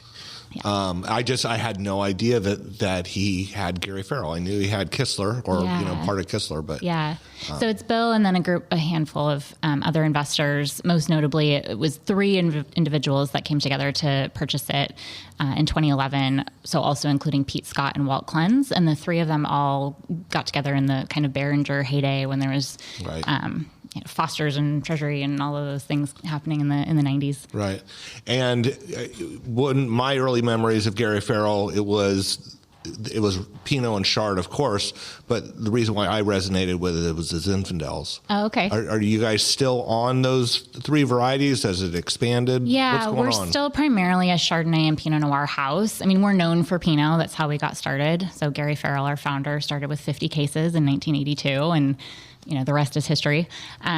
Very much known for our Chardonnay as well. I like to think we appeal to the ABC crowd. So the people who are like, anything but Chardonnay, come to Gary Farrell, because we have really acid-driven, minerality-driven, fresh Chardonnay. So I love that. And then we do still have Zinfandel.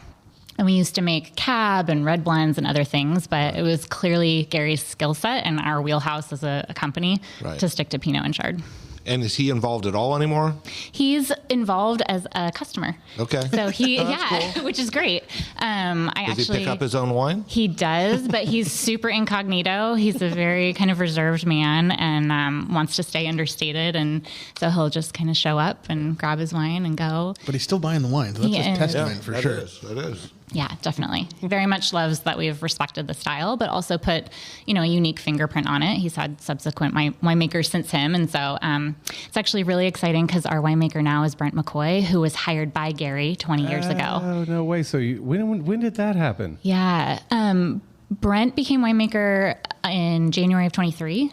So 2 years ago. Okay. And really has taken over last year. So 2024 was his first solo vintage. And it's really exciting, kind of coming full circle. Cool. Yeah. And Annie, tell us about you. So it's Anne. Sorry. It's Anne Robbie. Anne Roby. Roby. It's all good, all good. Our 742, we finally faltered. We'll have a little more wine and then it'll all be clear. Actually, I won't care at that point. Right? Just keep pouring the wine. I don't care. Call me Hey You. I am not in the industry at all. I have been in human resources for about 25 years, and now I'm a consultant, advisor, and keynote speaker. And so I'll be on stage Thursday talking about authenticity and building your career. And then Stephanie and I are going to do a fireside at the end of the day tomorrow about how to really build vulnerability, authenticity, and really use that as a cornerstone of your leadership. So my one connection into the wine industry is I was the head of HR for Noma Cork back in the day, the synthetic wine cork, when I lived in Raleigh, North Carolina. They were in Zebulon, North Carolina. And so we had... It's an interesting thing for an HR person, right? Because, I come from tech companies and all this, and our lab was just all open wine bottles. And so it was a very different environment than what I was used to. That's the wine industry, right? Will you talk a little? I was very much enjoyed both of our interviews. Sorry about that. No worries. It's great to see you in person too. But will you talk a little bit about sort of what you found talking to all the folks that you're interviewed for your talk tomorrow, and kind of how it went for those people who aren't going to be able to make it? No, it's been really, really interesting. So Barbara brought me in because I guess she got some feedback last year that it's really great to have industry folks and to understand how we sell to millennials and what do we do about this thing that the Surgeon General just said, and all of the things. But I never heard of them. Nope, never heard of it. But that folks, especially at small, mid-sized wineries, really don't have kind of the scaffolding of a career development that people at larger organizations might have. And so folks coming to DTC wanted to have the opportunity to hear about how do I build my career and what are the things that I can do. And so to prepare, I interviewed, or tried to interview, but screwed one up with Sam. It was my fault. It was all my fault. No, it was definitely a joint effort on that one. Fair. Anyway, so I talked to a few different folks, and it's really interesting because, again, the majority of my world is tech. I was hired into IBM out of grad school. I worked for StubHub. I worked for an ed tech company. And it's been super interesting just to hear about some of the challenges in this industry. And last night, I was talking to a participant in the conference, and he was a firefighter for a good part of his career, and he's now a GM at a winery. And he said it's really surprising to come in, and there's just not the kind of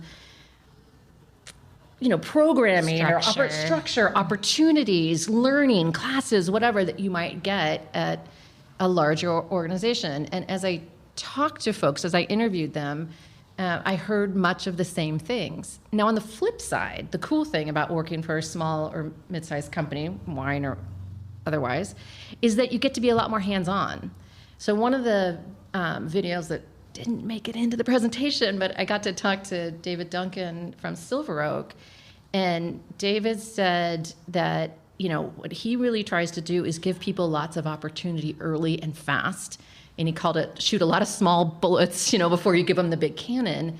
And I do think that's one of the advantages for small, mid-sized companies, wineries, that you can have the opportunity to have a lot of hands-on things really quickly. Whereas when you're a larger organization, you don't have that opportunity.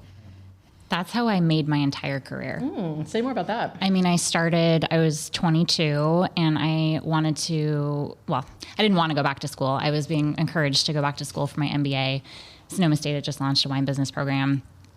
And to get into it, you had to have some education and experience. So I immediately got a job in a tasting room. It doesn't exist anymore. It was called Castle Vineyards, which was purchased by John Swayze, who is Annaba Wines now in the Carneros area.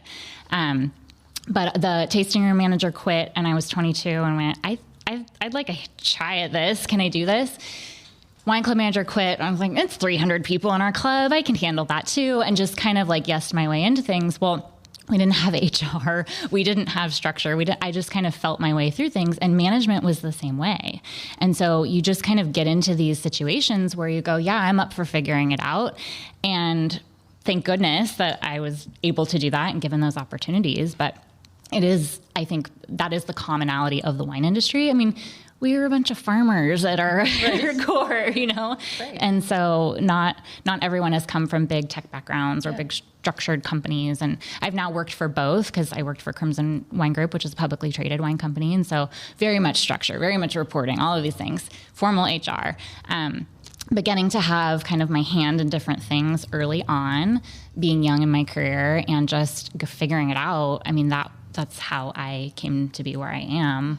But I also benefited from the structure. And that's ultimately why I left Gary Farrell the first time, was to go to that bigger company and get more learning, more resources, more exposure to leaders that I hadn't yet encompassed or encountered into my... It's interesting because it's one of the things Sam and I talked about when we prepped for my talk for tomorrow. And that is how do we get out of our own just myopic, small circle of folks that we're talking to and learning from, and how do we expand? And as a matter of fact, I was talking, I think, about you, or somebody else brought you up or something last night. My favorite thing. Exactly. We're all behind you. Oh, shoot. Keep Here it he coming. comes. Keep Shut it up. coming. Zip it. No, but somebody said, have you been to one of his events? And I said, no, I haven't. And first of all, I was scolded. I need to come to an event, evidently. Yes. But we'll get you on the mailing list. That sounds good. One of the things that they said, the person I was talking to, that they really appreciated is how your events are so different from other kinds of wine specific events. And they attributed that to you looking outside of just the wine industry. And indeed, when you and I talked, not only did we talk about building a personal board of directors as advisors that are from in industry, out of industry, in my function area, out of my functional area, et cetera, but also looking for inspiration in other places as well. And, you know, this industry is a little rocky at the moment, right? We're looking for ways to reinvent. And I think starting with the brilliance of some of your people and allowing people to really show up as their true and authentic selves is one of the first ways to do that. If you shut up and listen, like, people have really good ideas. Sometimes some stupid ideas as well, but like, you got to get through those stupid ideas and then you'll get some of the good ones as well. So letting people really show up and be who they are. Really it also helps I never get invited to those other normal wine events, so I don't know how to do it. I don't know how they go. That's amazing. Brian, hour 700. What do you got? I'm about done for the day. We're about done for the day. Well, first of all, Stephanie, talk a little bit about the Gary Farrell experience and how people can get in touch and what you got going on at the winery these days. Sure, absolutely. So go to GaryFarrellWinery.com or our Instagram, Gary Farrell Winery.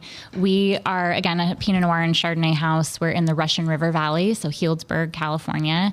It's gorgeous. We have one of the best views. I will say the best view because, you know. It's subjective, but it's subjective. But it's a podcast. You're allowed to do whatever you want. You can come for the wine, stay for the view. But truly, it is like an amazing place to work. And there's no bad day, whether it's foggy or sunny or rainy. It's just, you feel like you're in a picture. It's amazing.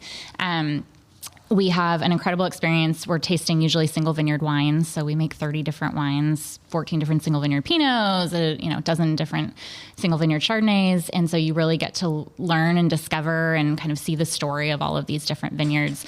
And I love it because it's a balance. So like, if you want to come because you're wine geeky and you want education, we have that. If you want to come because you want to sit with your girlfriends and enjoy some delicious wine and take in the view, we have that. So there's a lot of different ways you can experience Gary Farrell, and it's kind of a choose your own adventure. We have really great events. So we're not a big winery that does all kinds of big events. You mentioned, Sagacio and wine club parties and stuff. We do fun stuff like that, but we're so off the beaten path. We're up, it's kind of like a treehouse winery. It's up a long winding driveway. There's not a lot of parking. So we're more about small, intimate kinds of things. We do this awesome somm series that runs, I want to say April through October, where monthly our estate sommelier will create a sort of theme-inspired educational session. So we did one that was a look into harvest. We did one that was pairing wines with street tacos. They're all different kinds of things. We did a blending one. So check out the website. We'll have that posted pretty soon. And yeah. Cool. I actually interviewed for a job there once. You did? Yeah, How did that go? I never worked for Gary Farrell, so. I don't recall you better HR clearly. No, I was not there at the time. Yeah, it was more Stephanie's about I was happy where I was working. That's what it was. Yeah.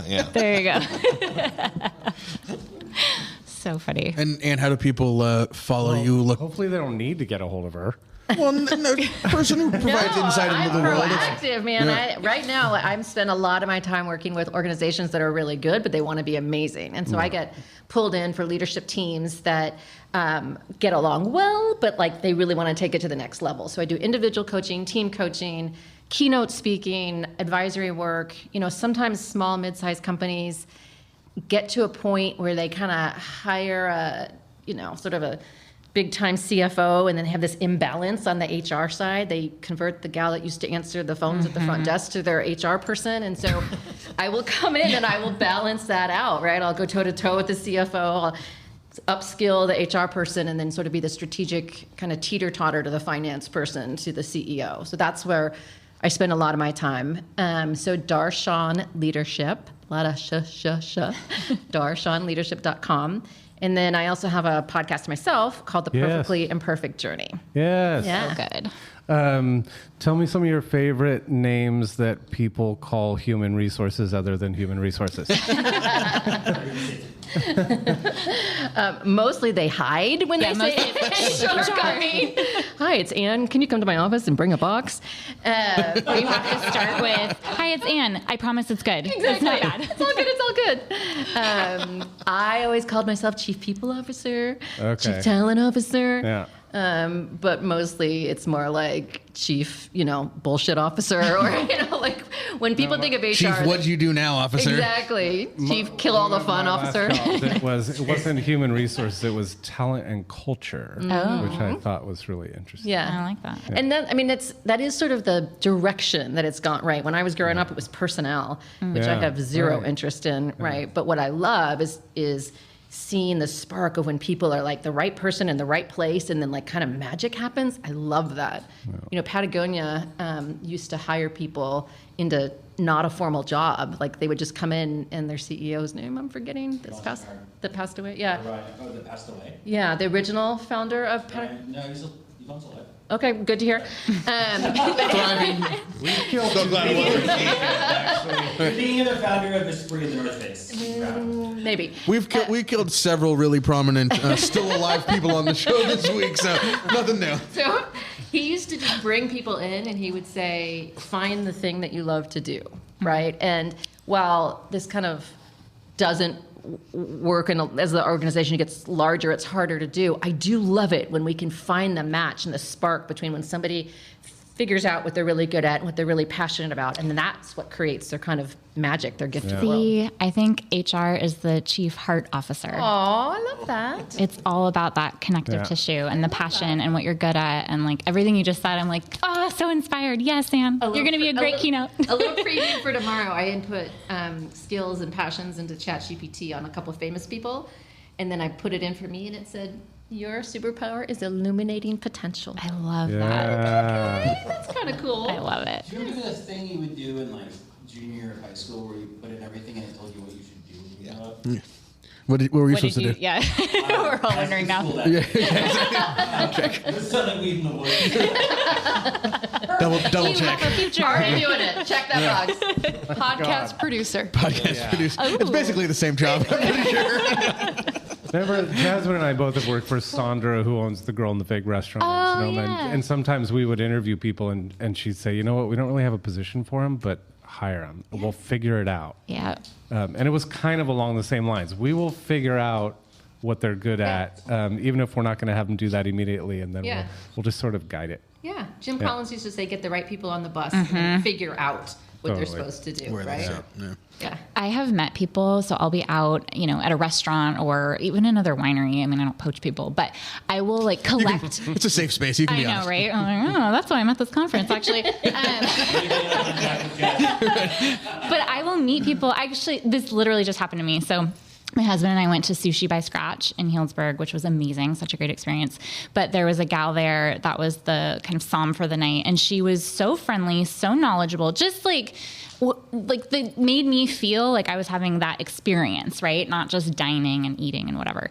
And I got her information. I was like, I have no idea what I can possibly do with your information right now, but I want to stay connected to you because you're awesome. And so if there's a spot that opens up or you need a resource or something, and it opened this whole dialogue of like, well, actually, yeah, I'd really like to be doing X, Y, Z. And it's just like, you find people and staying open to potential. Yes. Right? Yes. Yeah. And just being open to what might be and having the right conversations, getting curious, broadening what you're talking about. I love that. Yeah. Awesome. All right. Cool. You will hear more about this tomorrow morning if you're here. And if you're listening to this when it comes out, you missed your chance to hear it tomorrow morning because we're like, you're going to have to sign up for next year. Yeah, exactly. There you go. Don't miss your chance to sign up for DTC Symposium 2026. Back in Monterey, Jasmine? Sure. You can put Sam Semi for 0%. Yeah, exactly. Perfect. We like it here. The Sam Couturier markup. Yeah. Not a bad spot. Yep. Yeah. Thank you, guys. Thank you very much. Thanks for Thank having you us. both. Awesome. Yeah. Cheers to Kelly. you. Brian.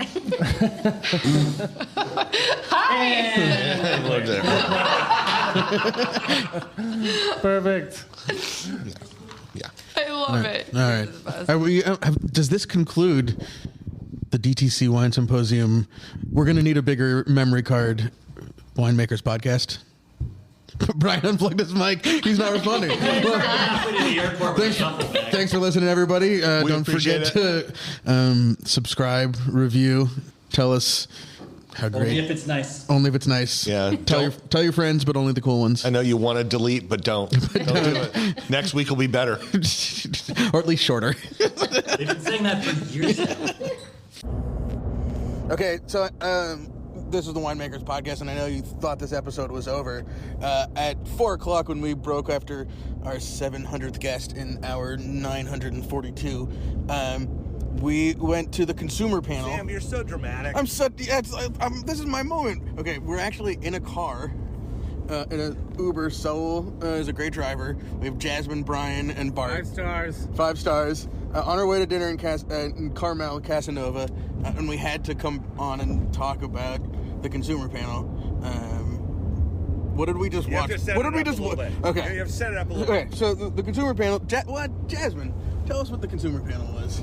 The consumer panel is 5 people that don't work in the wine industry, and they're representing different generations. We had 2 millennials, 1 boomer, 1 Gen X, and 1 Gen Z. And the host, the moderator, Brian Baker, who's a friend of the pod, asked them a series of questions and collected questions from the Hoova. The Hoova, from the crowd. The wonderful app Hoova. Yes. Hoova. Don't give them too much information. Yeah. And it's fair to say we kind of had 2 plants on the panel. Yeah, for sure. Jasmine arranged friends of the pod, Laura Aguiar and Kevin Burns, to represent their respective generations. What happened? I mean, here's what I'll say. The great thing about it is that they both were completely themselves, right, even though we were all sitting in the front row. But that was just to not make them be nervous, and it was so just purely beautiful in all of the guests' reactions. So anyway, Laura, go ahead. I will say though, even though it was clearly the Kevin and Laura show, mad props to Lauren, she was great. The Gen Z, who was so great. But questions of like, what's your favorite price for a bottle of wine? $25 to $30. What's your splurge price for a bottle of wine?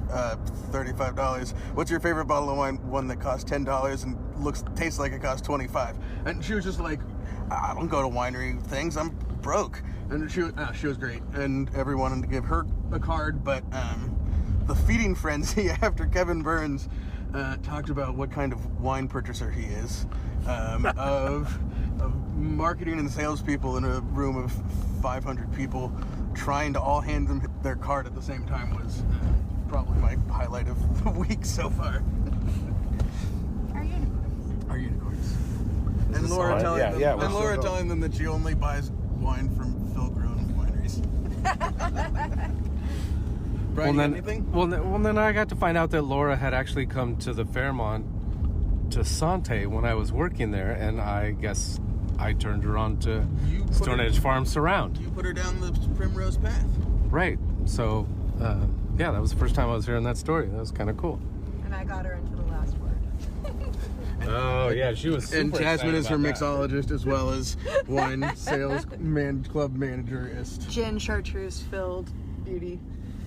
Thank you, Jasmine. Now I want to try that We'll drink. have the recipe in the show notes. All right, we're going to dinner. We got some wine for dinner, right? Yeah. We do. Does anybody actually want more wine? Yes. Okay, good. Especially good wine. Of course. I'm drinking tea at the moment. All right. Finally over and out? Finally over and out.